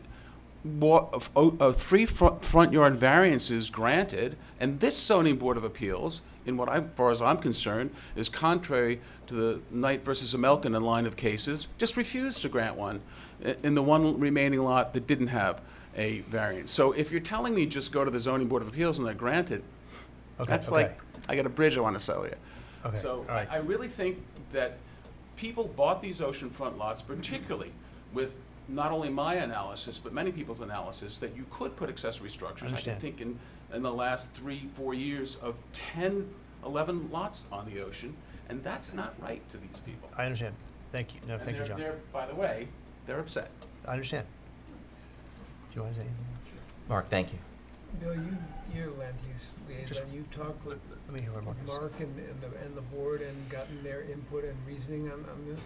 Let's hear what Mark has to say. So we, as the zoning board of appeals, okay, we understand our job to be representing the interests of the village as a whole. Okay, there are dedicated, zealous, qualified legal counsel who will represent individual applicants. The zoning board, and I in particular, would not understand why you as trustees would reduce our ability to review applications and represent the village as a whole. And that's what this law does. What this law does is says automatically the zoning board of appeals must grant this relief. We're not saying that we wouldn't grant the relief. We're saying, why would the trustees have it be automatic? Couldn't we, as we do, representing the interests of the village as a whole, consider the application given the criteria that we always follow for variances? We understand the difference between a required front yard and a front yard. We do. We do this all the time. We understand setbacks. We have legal counsel who guides us. Don't take away our ability to review cases and perhaps deny variances because we think granting those variances would not be in the interests of the village as a whole. We understand that an applicant may say, it's in my interest for you to grant this variance. Okay, and they will say so zealously, and they will have legal counsel advocating for them. We advocate for the village. We never understood why there would be a law in the books that would reduce our ability to advocate on behalf of the village. Thank you, Mark. I want to put it on hold. I'd like to have further discussion with this. So, let's just hold the hearing open for further discussion. I think that's a good idea, and I think it just makes sense to figure out, and Mark, we really appreciate the work here, and we understand that this law does need some amendment. That's really clear to us. I think it makes sense just to figure out what the legislative intent is, and we'd like to obviously, work together with you to figure that out. This board has actually moved quickly, which I think is a good thing in government, but there was a time back in the day in 2019, where public hearings would actually have multiple hearing dates. So I think it could make sense just to get a little more public input. Nothing wrong with keeping this open, for another meeting, getting some more public input and working together with the zoning board, residents, and just kind of hearing what some feedback is. But I just would like to get on the same page here as far as the legislative intent goes. So I guess I'll just make a motion then to adjourn the hearing regarding local law 8-2023, the proposal to amend chapter 116 on zoning. Is there a second? Second. All in favor? Aye. All right, thank you, everybody. Thank you very much for listening. No problem. So our next public hearing, I'll make a motion to open local law 9-2023, the proposal to amend chapter A119-4 and expiration of permit extensions conformance with specifications display. Is there a second? Second. All in favor? Aye. Aye. So I'll turn this over to Andrew. There's a suggestion from Tin, our building inspector. Simple amendment to a code. I think it's a good one, but feel free to take it away. Thank you, Mayor. This was a request of the building department to try to deal with a problem where building permits had been issued and were essentially perpetually extended in a state of suspended construction. And so what this code amendment intends to do is require progress for each successive renewal, and if there are 4, it requires a reapplication for a permit with the additional fee and a new permit be issued. The idea is to keep construction moving along. I should note that the cost for extensions is prorated by the amount of work that had been performed on a 25% increment scale in the determination of the building official. Thank you. Any comments from the public? Okay, all right, come on down. All right, look at this. This is exciting tonight. Keep it interesting, right? Spiro Zacharias, 160 Somerset Avenue. I'm just curious, in this proposed amendment, are there criteria upon which an extension may or may not be granted written in to the code, or is it? No, it's not about criteria for granting the extension. It's simply about what percentage of work has been completed along the building process. And is there a key performance indicator of percent? I mean, It's is it left to the subjective? discretion of the building official. Discretion? The building inspector, when he goes out there, he establishes how much has been completed. Okay. I was just curious insofar as you wouldn't want to leave that very ambiguous, right? It requires the building official to make a determination of whether construction is 0, 25, 50, or 75% complete. Right. And with a sliding fee schedule Close enough. along that line. Okay, thank you. My pleasure. Thank you. Good question. Good question. Yeah, exactly. Citizenship, yeah. It may be a surprise to some residents. We have a traffic issue here in Southampton, a safety issue, but most local municipalities do zoning all day long. That's all we do. And so we're actually back to what local governments are actually used to be doing, which is zoning. But we haven't really gone so far down the zoning road because we've had other more pressing issues. But obviously we all want to make sure we have a beautiful preserved village as well. But my only comment here in the record is that I think that our building inspector is on the right track. You drive around the village, you see homes that are in a perennial state of construction, and part of this legislation would help reduce that, get these projects moving along. And David, it might actually help increase some of the other assessed values, thereby lowering your taxes if they're being assessed on a more regular basis. So I think this is a good law. I think this is a helpful update from the building inspector. So those are my comments. I just wanted to add. But again, if there are any comments from the board, feel free. No, this is good policy to do this. Very good work, everybody. So thank you. I'll make a motion to close local law 9-2023. Second. Proposal, okay, second. All in favor? Aye. Okay. The last public hearing we have tonight is the 6th one, and that is the local law 12-2023, the proposal to amend Chapter 65, Historic and Landmark Preservation. I'll make a motion to open. Second. Second, okay. All in favor? Aye. Aye. So we have Mark, who's our chairperson of the ARB. I don't know if are you here to present tonight or just here to observe? Yes, Mark was going to make comments. Okay. Feel free to come on up. And again, Great if you get some people some background of where we can. Sure. I think, Andrew. May I? Andrew, yes, please. So this is a proposed update to Chapter 65 of the Village Code, which is the code that regulates historic and landmark preservation.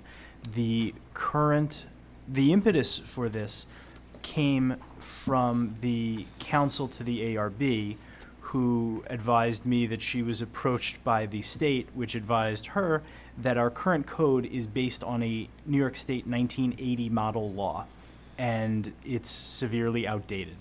The proposed draft code is based on a 2014 model law, which brings it into currency. Most of the changes here are definitional in nature. There were terms that were undefined in the existing chapter that are now defined. This proposed local law has also been circulated to the state for approval as the village is a certified local government and has been approved of. That's And Mark can take it from here. Good evening, Mayor and trustees. As stated, I'm Mark McIntyre, and I'm chairman of the Board of Architecture Review and Historic Preservation. It is true, when you look at the code is based on far-reaching back code. And as a certified local government, in I believe it was 2014, new guidelines were put forth. We had a board member, Peter DeWitt, who dug into it about 3 years ago. And he actually sat down and went through the improvements and the tightening we could make, because we do have, within our code, there's a lot of terms that are underdefined, and there are some other restrictions and some other opportunities that are not as defined as the recommendation was as a certified local government. So this steps that up. So Peter sat down and went through and with our council, with Alice, and it was also reviewed by Jeff Blinkoff, and together put out what they believed were the right updates for Southampton. They're not just adopted, they're adopted as they feel they are correct for Southampton. And I think in the way that we do our job, the tighter, and especially when you go through the glossary of terms and the definitions within the new law, it makes it a little easier for us to do our job, because our meetings are long. As a matter of fact, they're very long. So having a more defined code actually helps both the applicants, they come in, and there's a lot more definition in the application process of what's necessary for us to review in order to do our job for both more effectively and frankly a little bit faster. So I think all of those apply. There's one piece here that some people will probably look at, which is the piece about interiors, because interiors is not something that we look at as the ARB. But in a very few of our historic buildings, somewhere needs to live the need to protect this. When we have very few that do, I believe it would actually apply, and it's probably most appropriate that it would live with the ARB, and that is a responsibility that we're willing to take on based on what we want to preserve in our village. Because every time we talk to the citizens, what we hear is preserving the character and the spirit and the historic nature of Southampton is very important, and that's what we try to do as effective as we can, especially within our historic districts. So on behalf of the board, I would urge you to, and thank you for looking at and urge you to pass the changes to 65. Thank you. Thank you, Mark. Thank you. For any comments or questions from the board? I'd just like to add one thing, which is that the interior landmarking designation is not, while it may be specifically worded for the needs of Southampton, it is contained in the model code. So you're looking at page 28 of the, you're looking at the right thing? I'm actually right now looking at the model code section 5C regarding interior Right, that's it. landmarking, Okay. which is, which, Yep. That was a lift in the model. Okay. And I think it's important to remember that this really was begun because the state said that our code was really outdated and should be updated. And this has taken, as Mark said, I think a number of years to finally get to this, and has been reviewed by not only Alice Cooley, attorney to the ARB, but also Jeff Blinkoff, attorney to the ZBA, and even Andrew Preston.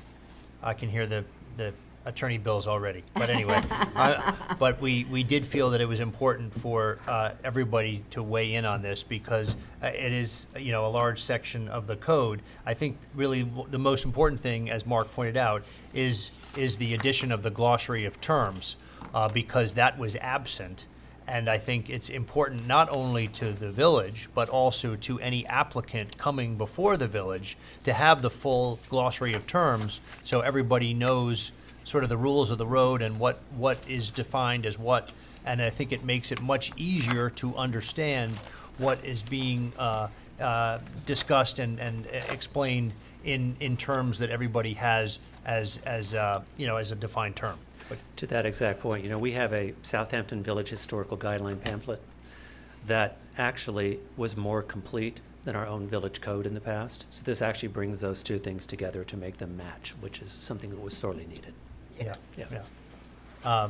Because as you heard, our code in Chapter 65 dates from 1980. The guidelines were done in 2000, and so this language model law from the state was done in 2014, which actually is already, a few years old, but gets us, more current.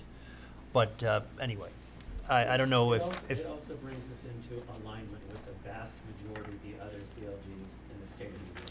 and just explain, please, to the public what a CLG It's is. a certified local government that works, it's a state in. You have to go to the podium, you have to go to the podium, no one's gonna be able to hear you. Certified, you can help me here. It's a certified local government that works with the state and the National Park Service, is where our recommendations come from. And it's also where our recommendations and guidelines come from for what we look at when we're assessing historic properties and landmarks. And we follow the Secretary of the Interior's guidelines. We do. The Which are criteria- set by the federal government. Yeah, which are set by the federal government, and it's the criteria that we look at when we're assessing different properties in the historic district and also as landmarks or monuments. Right.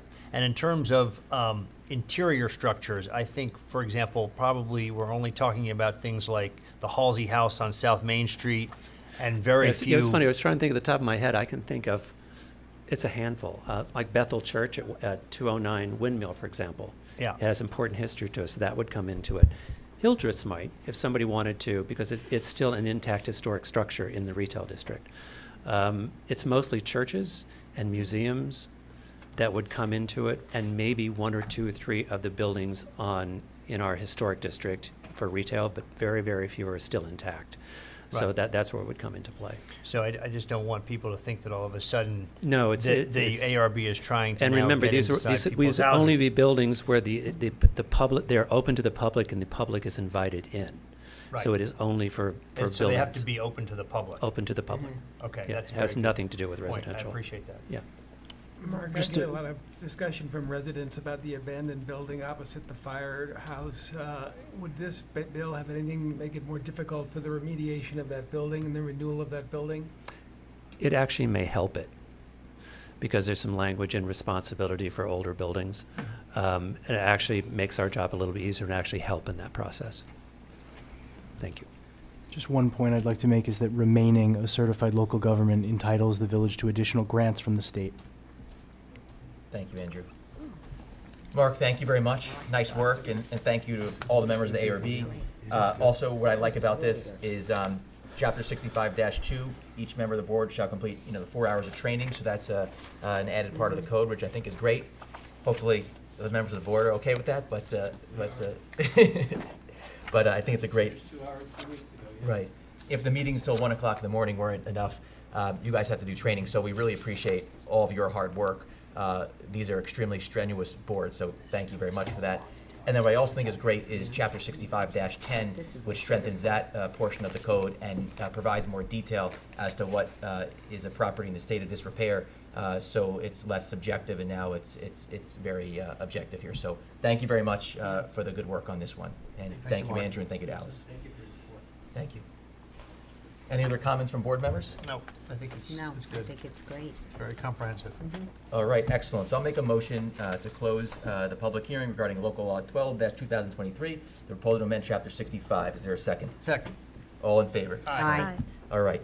We've got 6 communications to the board from Merrill Lieberman, Amanda and Robert Holman, Amity Lucas, correspondence from the Building Department, David Bernard, and Wayne Miller. Those are in our packet, also available on the village website. So we'll keep on moving. There are no discussion items, but we do have suggested resolutions. So Charlene, I'll turn this over to you and let you take it from here. Thank you. Mayor.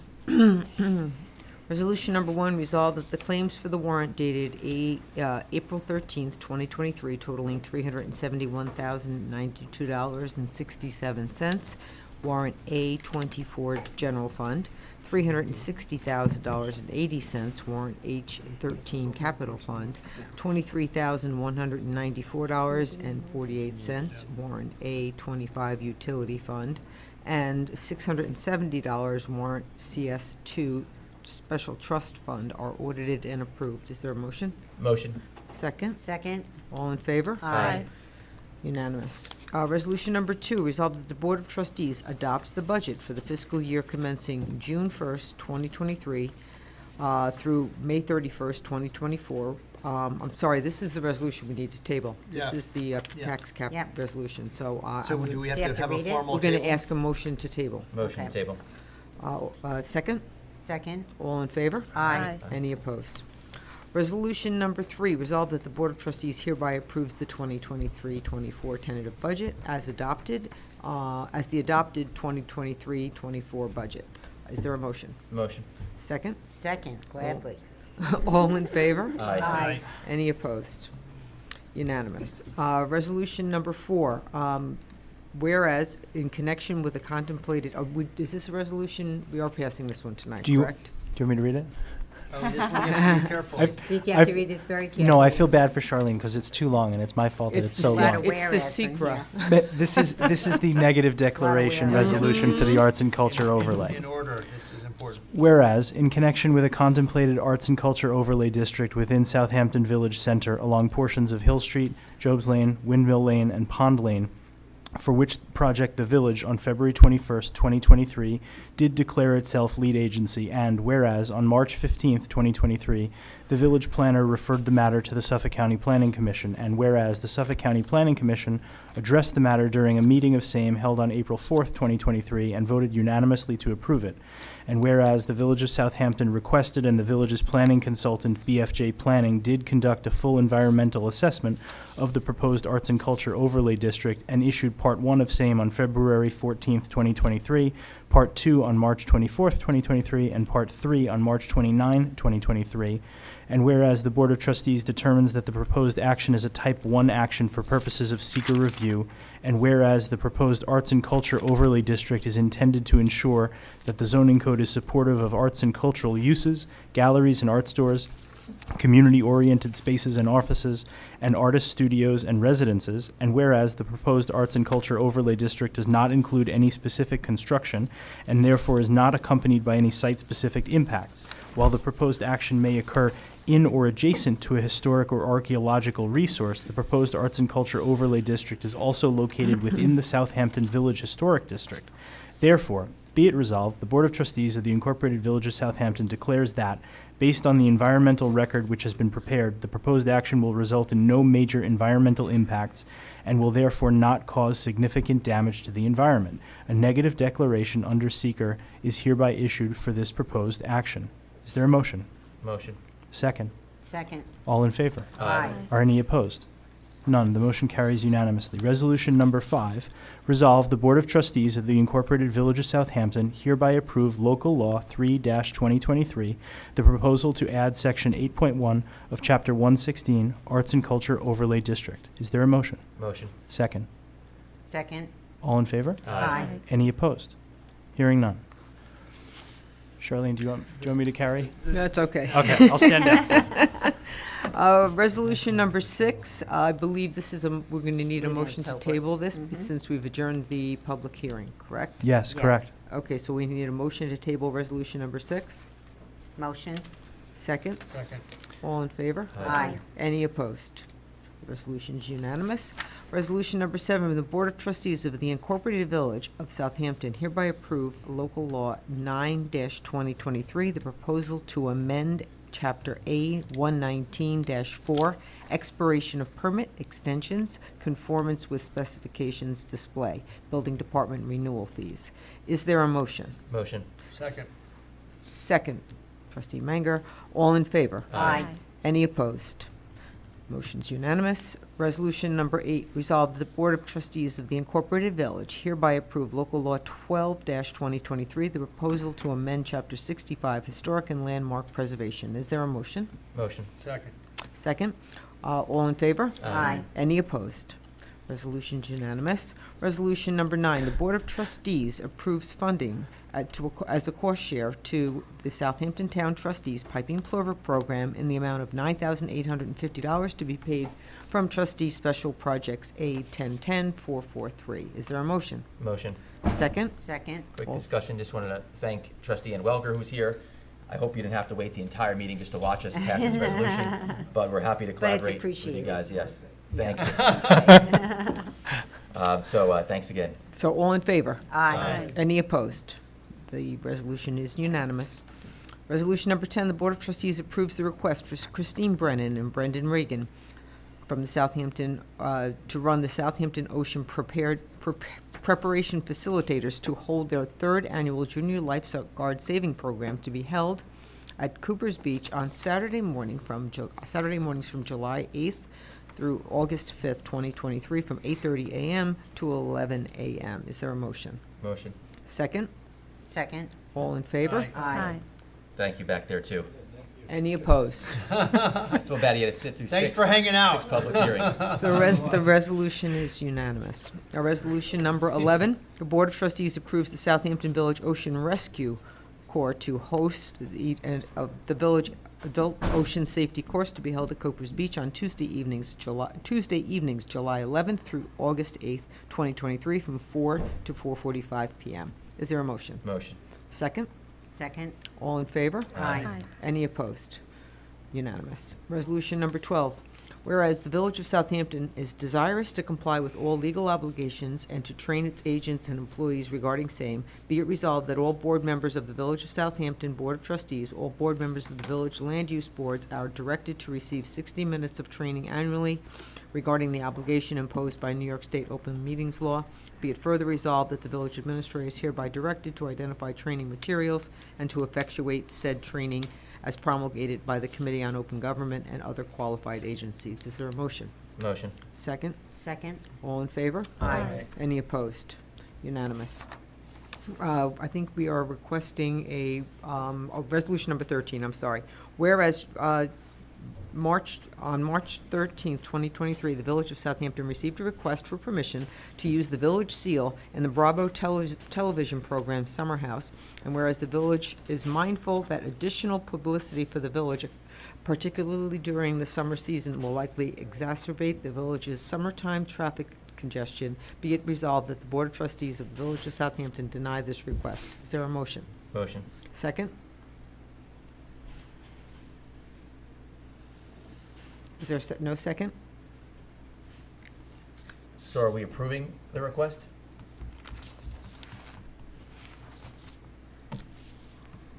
Nope, I don't think so. You don't have a second.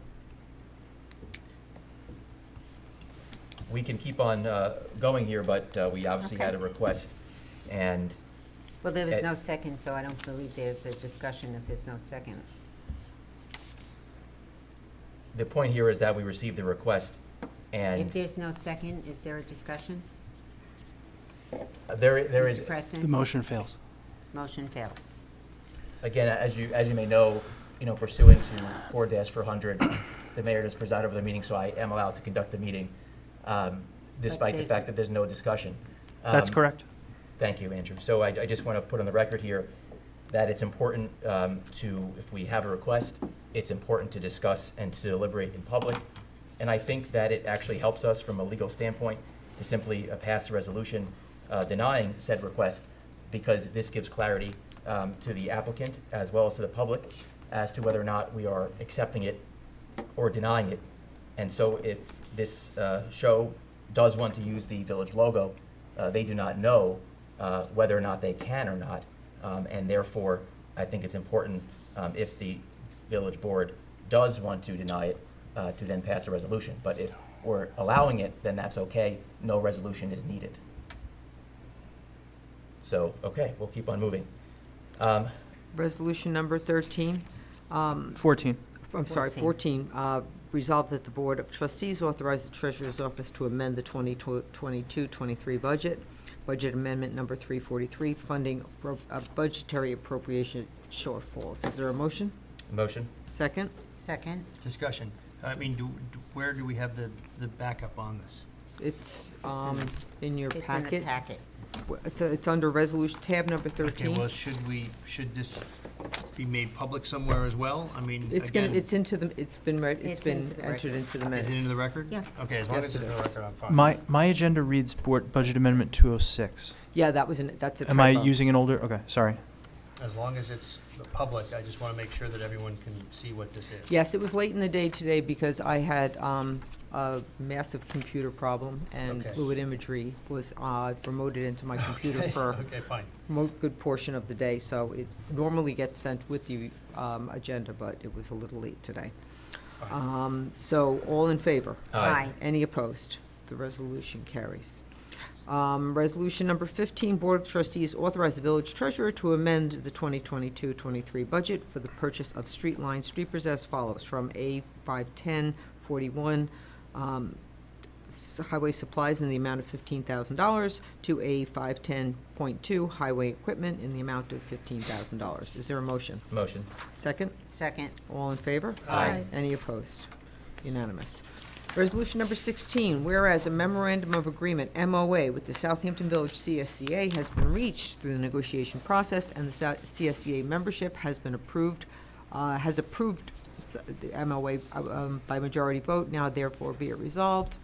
The Board of Trustees approves the CSCA memorandum of agreement and contract as approved for the period June 1st, 2022 through May 31st, 2027, and is ratified effective April 13th, 2023. Is there a motion? Motion. Second? Second. All in favor? Aye. Any opposed? Resolution carries. Resolution number 17, the Board of Trustees hereby direct each village employee, with the exception of police department employees, to accept work assignments and/or tasks from that employee's immediate supervisor. Is there a motion? Motion. Second? Discussion. Or was there a second? Roy, second. Okay. Would anyone like to discuss this? Sure. You said discussion. Let's, you could discuss it. All right, thank you. I'm not exactly sure, who added this to the agenda? I did. You did, okay, thank you, Roy. What I want to point out is that this is a resolution that may be done in good spirits and with good intent. I do believe that this resolution is unlawful, and it likely violates New York State Law 4-400. And I'm not exactly sure what the purpose is, because it could lead to some confusion. For example, in the Public Works Department, there may be a foreman, there may be a maintenance mechanic 2 or 3, and it may lead to some confusion as to who is directing work product. And things are going well as they are, so I don't particularly see any need to do this. And I do believe that if the village board did want to, in fact, pass this resolution, it might be more appropriate to do this via referendum, perhaps something that would appear on the ballot, because I believe this is actually changing general municipal law. So I do not actually believe that the board can do this, but perhaps maybe one could talk about the genesis of this. Mr. Mayor, you heard Mr. Weed's comments this afternoon about how important chain of command is, and all this is doing is codifying the chain of command which exists in New York State general law, which says that all village employees do not report to the mayor, they report to their direct heads and to the village administrator, to the Board of Trustees. You are only responsible for the police department in terms of having direct reporting to you. So I've checked this with our legal advisor, Mr. Preston, and he helped draft the law, so I'm assuming that it's legal. I reviewed the New York State Village Law 4-401E, which entitles the mayor to exercise supervision over the conduct of police and other subordinate officers of the village. I can't give you an opinion now whether this would violate that, but I don't think it would. I don't think it would require a referendum. If you would humor me and place a call over to John Mancini over at NICOM, you might have a different opinion on this. But I again think it's unlawful, and I actually don't think it's enforceable. It's certainly not something that's ever been done before. There's no case law on this. The case law on New York State Village Law 4-401E is non-existent. Yeah, I don't think I've never heard, after speaking with the New York Council of Mayors and council over there and other representatives over at NICOM, Suffolk County Village Officials Association, I've never seen anything like this. Trustee Arrest, would you be willing to give the mayor the example of the employee who was directed by the mayor to carry out an action and was placed between the difficult position of having to accede to the mayor's instructions or to his department head's instructions? Could you give us that example? That is correct. So many times with DPW, as I am liaison to DPW, the mayor has called employees and giving them instruction that are different than what the superintendent has instructed him to do. And it is I don't believe it's our responsibility to oversee the daily operations of the different department heads. That's the responsibility of the village administrator. But what's happening is that the employees are very confused because you're putting them in a very bad position by doing that. And it's happened numerous times with DPW. And the staff is very upset, and it's become a problem. And as Mr. Weed said, it's very important, especially with the restructuring, I'm only speaking for DPW, in the reconstructing, that people understand where they get their direction from. And in DPW, they get their direction from the acting superintendent. And for someone to call and not even, and unbeknownst to him, because employees are being called to do certain things, it's making for a big problem. And that is not the chain of command for the daily operations. All right, thank you very much for that comment. Again, I'll just reiterate that not only do I think that this is not permissible, and as Andrew pointed out, there's actually no case law on this because no village has ever done this. This, again, directly interferes. Well, I bet you most mayors don't do that either. So maybe that's why there's no case law. I would argue that mayors all the time call up employees that work for the municipality and ask them to do something. For example, I got a call from a senior citizen who said that they had a dangerous branch over their home. And I called up the highway department and I said, let's remove that branch because this is a public safety hazard and I'm concerned for the residents' safety. It was done immediately. The resident thanked me for great service. And that's exactly what a village mayor should be doing, and it's exactly what our municipality should be doing. Well, why wouldn't you call the department head and ask him to do it? So he knows what's going on and what his men are doing? I mean, when I have a problem, when a resident calls me, that's what I do. I'm in daily contact with Steve. Or any of the department heads. It's up to the department heads to direct the work of the people that work under them. And it's causing a problem with the staff. And as I said, I can only speak directly for Mr. Mayor, you have directed DPW. employees to spend village funds, and those funds, anything excessive a certain amount must be cleared by this board, and you have directed employees to spend funds. I point to the trees. The $80,000 in trees, yeah. I point to just so many examples of where you have instructed employees to do things that are contrary to the way things should be done in terms of what this board is responsible to, in terms of its financial responsibility to the village. That's why this resolution is before this board. And it may be the only time this has been done in New York State, but you're probably the only mayor who does what you do so often in New York State. So that's why it's before this board. Again, thank you for those comments.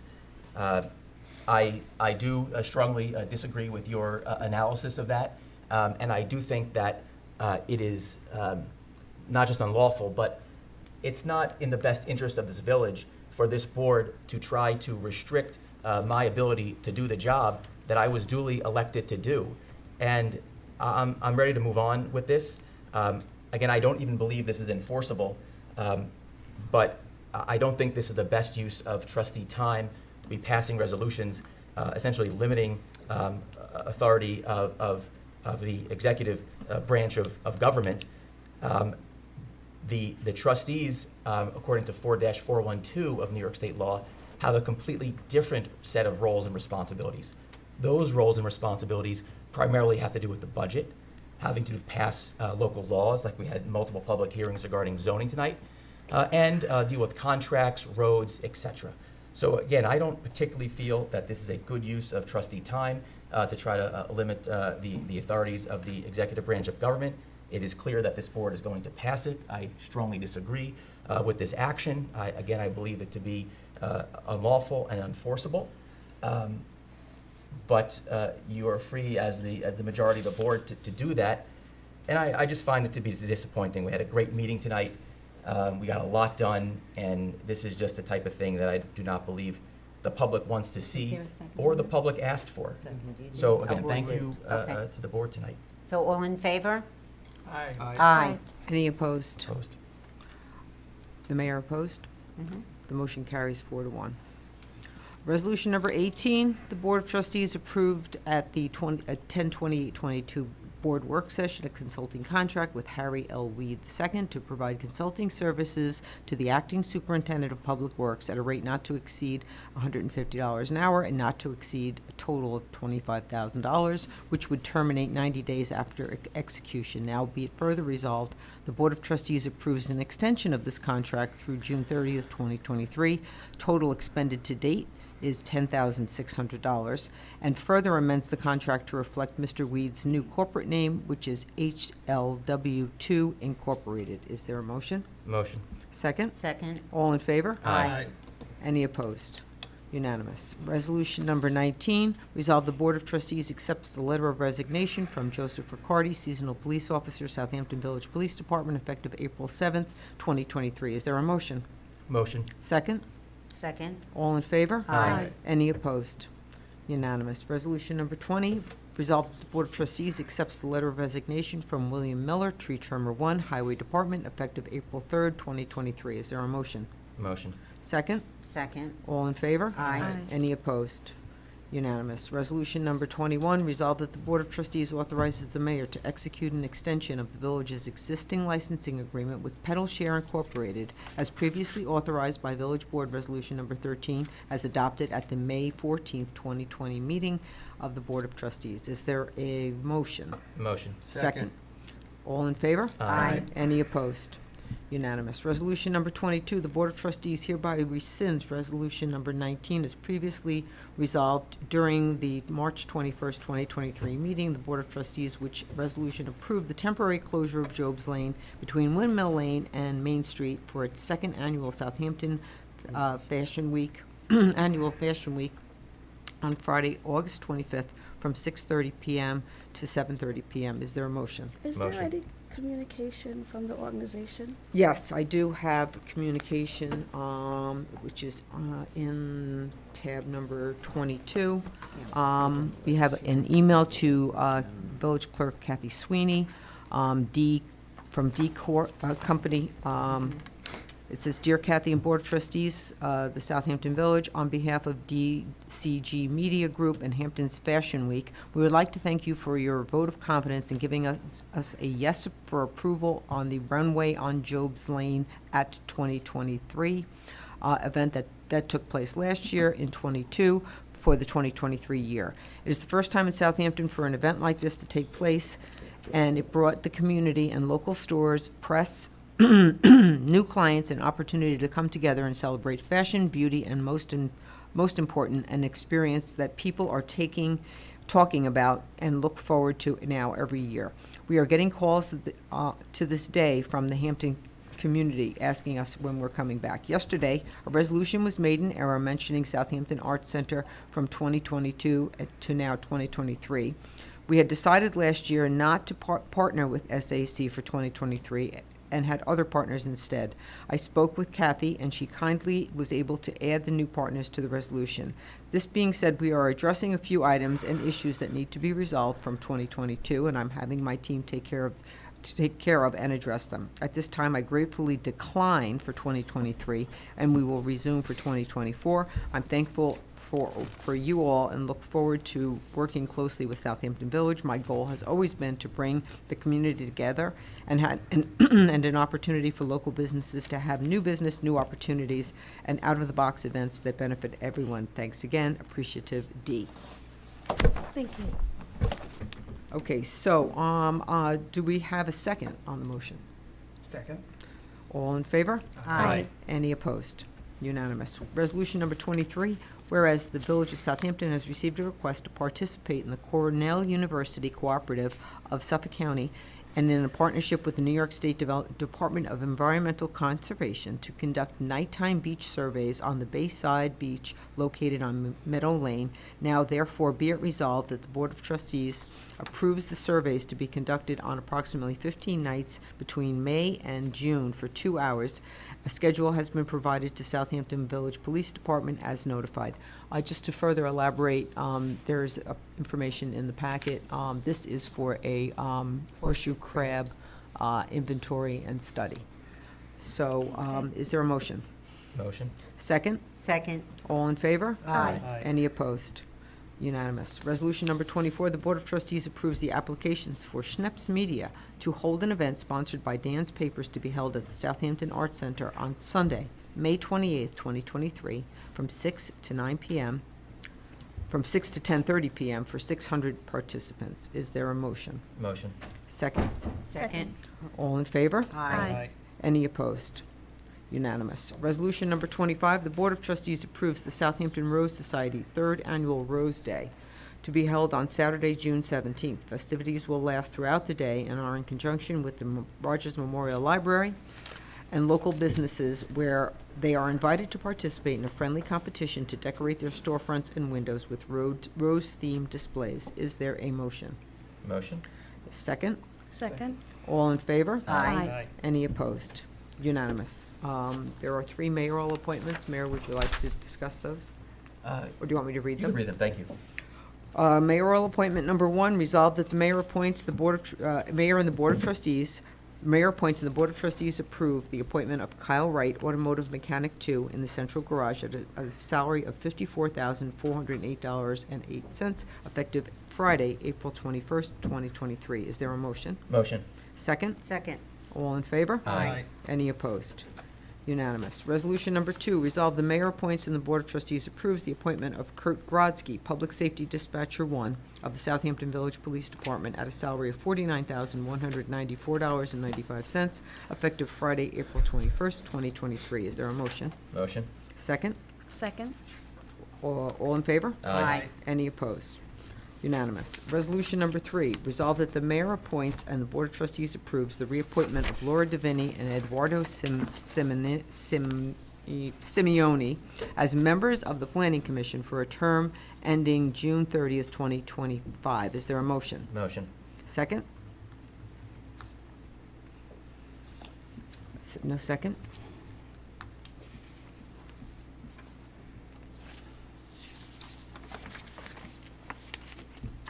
No second. Motion fails. Motion, so the motion fails. Okay, thank you very much. We'll move forward to comments from board members. We'll start in alphabetical order. Trustee Arista. Thank you, Mr. Mayor. First, I'd like to congratulate all the volunteers that did such a great job with the fire and also with saving someone's life at Fellingham. So very proud of all the volunteers. And I'd like to thank Captain Hurto and the Southampton Village Police Department in doing such a great work with the traffic, the study, the implementation of the education with the trucks and all that. And I think on the whole, it's just been such a great effort, but everyone's concerned. It takes a team, and thank you for really stepping up with that. Harry Reid and Steve and the update on the DPW. I'm very proud of the progress that they've been making and the path moving forward and the whole restructure of the Department of Public Works, which is really it's great. It's been working very well, and once again, I have to mention that the savings for the budget, which helped us to really keep the taxes low this year. I'd like to thank Len Zananti and the Budget and Finance Committee for their recommendations, and very good recommendations, and a lot of discussion amongst the board here about that moving forward. And once again, Charlene and Julie for their great work on the budget, and thank you. It's always just a pleasure working with you and Julie and the department heads for doing what we can to keep the taxes where they are. And thank you, and have a good evening. Thank you very much, Trustee Aresta. Trustee Brown. Good evening, everyone. I'd like to also echo and thank our first responders. And we want to just have a special shout out to our officer, Charles Noble, as we remember that he was our Employee of the Month, I believe, last month. But this is quite exciting. I would like to share this with the village, that he was elected by our acting chief, and for Kiwanis Club held an awards dinner in March 10th at the Atlantis in the Riverhead to honor officers of the East End Agency. So not only was he our, officer of Southampton Village, but listen to this. In addition to receiving the Officer of the Year for Southampton Village Police Department, at the Kiwanis Club named Officer Noble as the overall top cop for 2022, right here in Southampton Village. I'm very proud. Very, very, very proud. That's a big thing. 6 Mile Radius Village, that's a big thing. And he was presented with the Howard Stock Award for the outstanding police work. Our village is very proud, and we just want to salute you and thank you. We want to thank the leadership of our chief. It is reflecting in our team, and we're so proud and delighted, and thank you all. Thank you very much.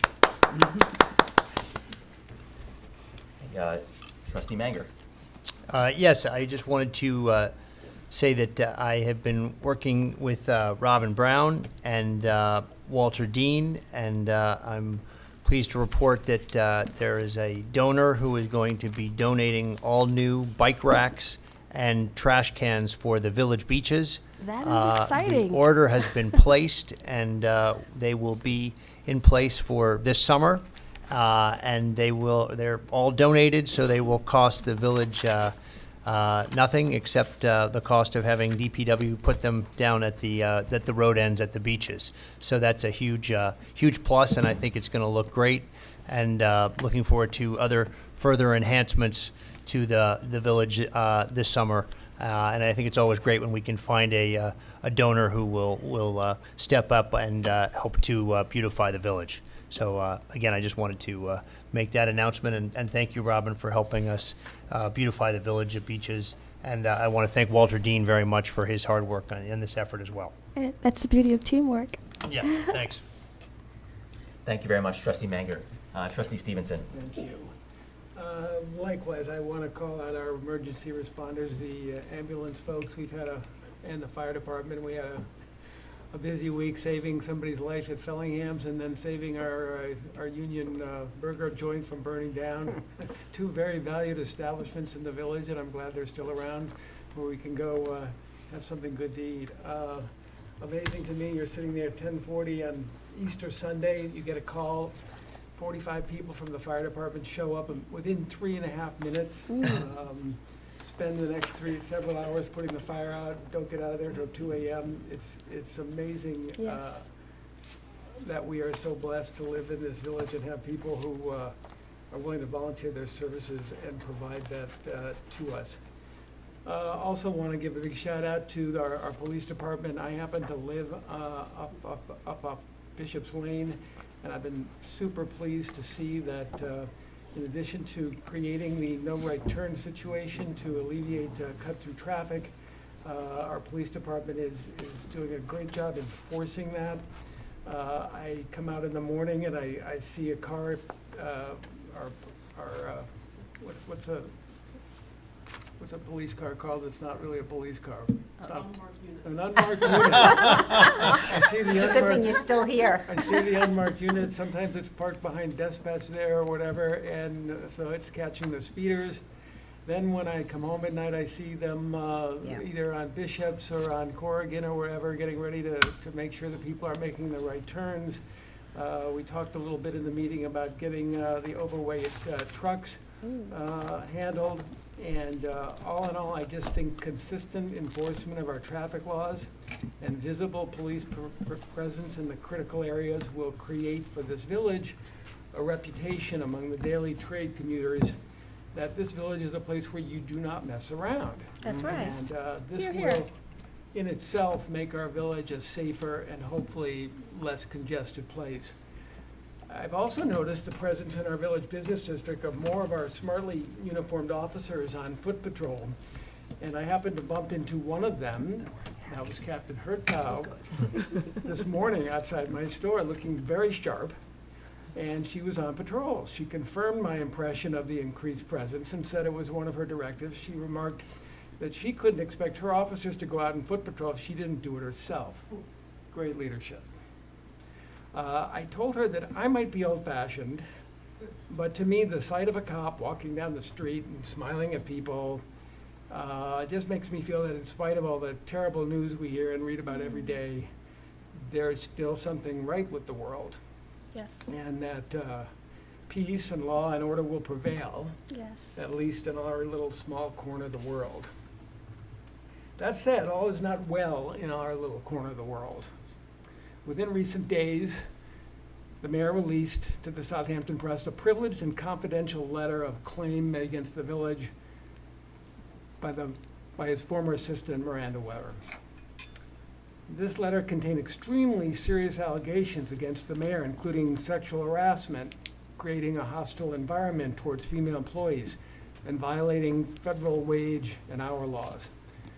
The defense of such claims requires involvement by several law firms and coordination with the village's insurance carrier in order to protect the interests of all parties, most importantly, the village's taxpayers.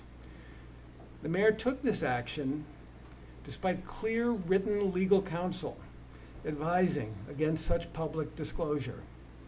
In doing so, the mayor may have harmed the village's ability to defend both itself and the mayor himself. The mayor has placed this board between the proverbial rock and a hard place. If the board speaks out about the mayor's actions, he accuses us of making political attacks on him. On the other hand, if we maintain the confidentiality of issues that come before us that should properly be kept confidential, such as this letter, he accuses us of lack of transparency. That the mayor should somehow blame the board for the negative consequences of his alleged actions is frankly astonishing. And I repeat my strong assertion that this board had nothing to do with the issuance or the timing of Ms. Weber's complaint. I take absolutely no pleasure in calling out the mayor in this meeting. But legal counsel has advised this board that the mayor's actions was a serious misstep. The board is in the process of determining exactly how to handle the new complications that the mayor's disclosure of privileged and confidential information has created. When we receive full clarification on these matters from the village's legal counsel, we will provide the residents with as much information as we can. In the meantime, we will continue to do our best to protect the village's residents' interest. Thank you. Thank you, Trustee Stevenson. I have some comments I'd like to make, obviously reiterating, thanking the fire department, or EMS, and our police department. I'm in a little bit of a rock and a hard place here because ultimately I'd like to just get this meeting finished. We had a great meeting tonight, but at the same time, I also have to defend myself. At some point, I do have to do that. And I'm happy to address those comments later. I'm not going to address them at this board meeting tonight because when we're at our board meetings, we're here to conduct the public business and the business for the residents, and not to take a different road. So I'm going to stick to the meeting tonight, but I'm happy to address those with you. We've spoken about those issues at length on numerous occasions, and I'm going to stick to the script here. So I'll just reiterate what the rest of the board had said, that I did want to recognize the great work of the Southampton Fire Department who came in here earlier tonight. They did an outstanding job, and despite politics and despite what you might see here, they are the very, very best of us, and I could not be more proud of them, our Southampton Village EMS, as well as our Southampton Village Police Department. And when everyone was here tonight, they just brought in just the highest level of positivity and just really represent, again, the best of the village. And when I see residents like David Rayner, who was here tonight, multi-generation resident, again, that just represents the finest and best of Southampton. So I just wanted to reiterate how lucky we are to have the opportunity to work and serve alongside the men and women of those various departments. I also just wanted to say how happy I am about the adoption of the Arts and Culture District. I think this is a big win for the village. Again, it allows for more uses, and I think it will encourage added vibrancy to the downtown. So I think that's a big win for us tonight. And then, in addition to that, also wanted to echo your comments. I think it's outstanding. Thank you, Captain Hertow, Dorchek. We have increased foot patrol. Our residents really like that. Our residents love our police department, and it's nice to see our officers are on foot, making sure our village is safe. And I've received a lot of positive feedback from our residents about this. This is exactly what they want to see from our department, and it's exactly what a really well-respected community policing department like ours is about. So thank you very much for that. So with that being said, I'd like to make a motion to adjourn. Actually, before I make that motion to adjourn, I realize that we did not make a motion to adjourn the public hearing on Chapter 116 to a specific date. So before we close this meeting, I actually wanted to make a motion to adjourn, I believe it was Local Law 8-2023. Do you want to adjourn it to the next meeting in Let's just do it April? let's just do it to the next meeting. Yeah. So that is, I don't know if we have a date on that. It's- For a work session. 25th. April the 25th. 25th. Thank you. So I'd like to make a motion to adjourn Local Law 8-2023, proposal to amend Chapter 116. No. I'm sorry. The 25th? What is it? The 25th. 25th, it is the 25th. It is the 25th. Tuesday. Is it? Yeah. Yep. Sorry, give me Come just on, one Andrew. Give me a second, I'm trying, Bill. You're being- Trustee Manger, you're- I'm trying. You're It is, being- it is the 25th, and I apologize. The mayor's motion is to adjourn public hearing for Local Law 8 of 2023 for further public hearing on April 25th. Thank you. Make the motion. Is there a second? Second. All in favor? Aye. I'll make a motion to adjourn to the executive session for the purpose of discussing specific employee matters, and then there's a matter of, I guess, litigation as well. So we'll make a motion to adjourn for those matters. Is there a second? Second. It's 9:32 p.m. I'd like to make a motion to enter into public session. Second. All in favor? Aye. And the time is now 9:32 p.m. I'd like to make a motion to adjourn the meeting. Is there a second? Second. All in favor? Aye. Thank you very much and have a good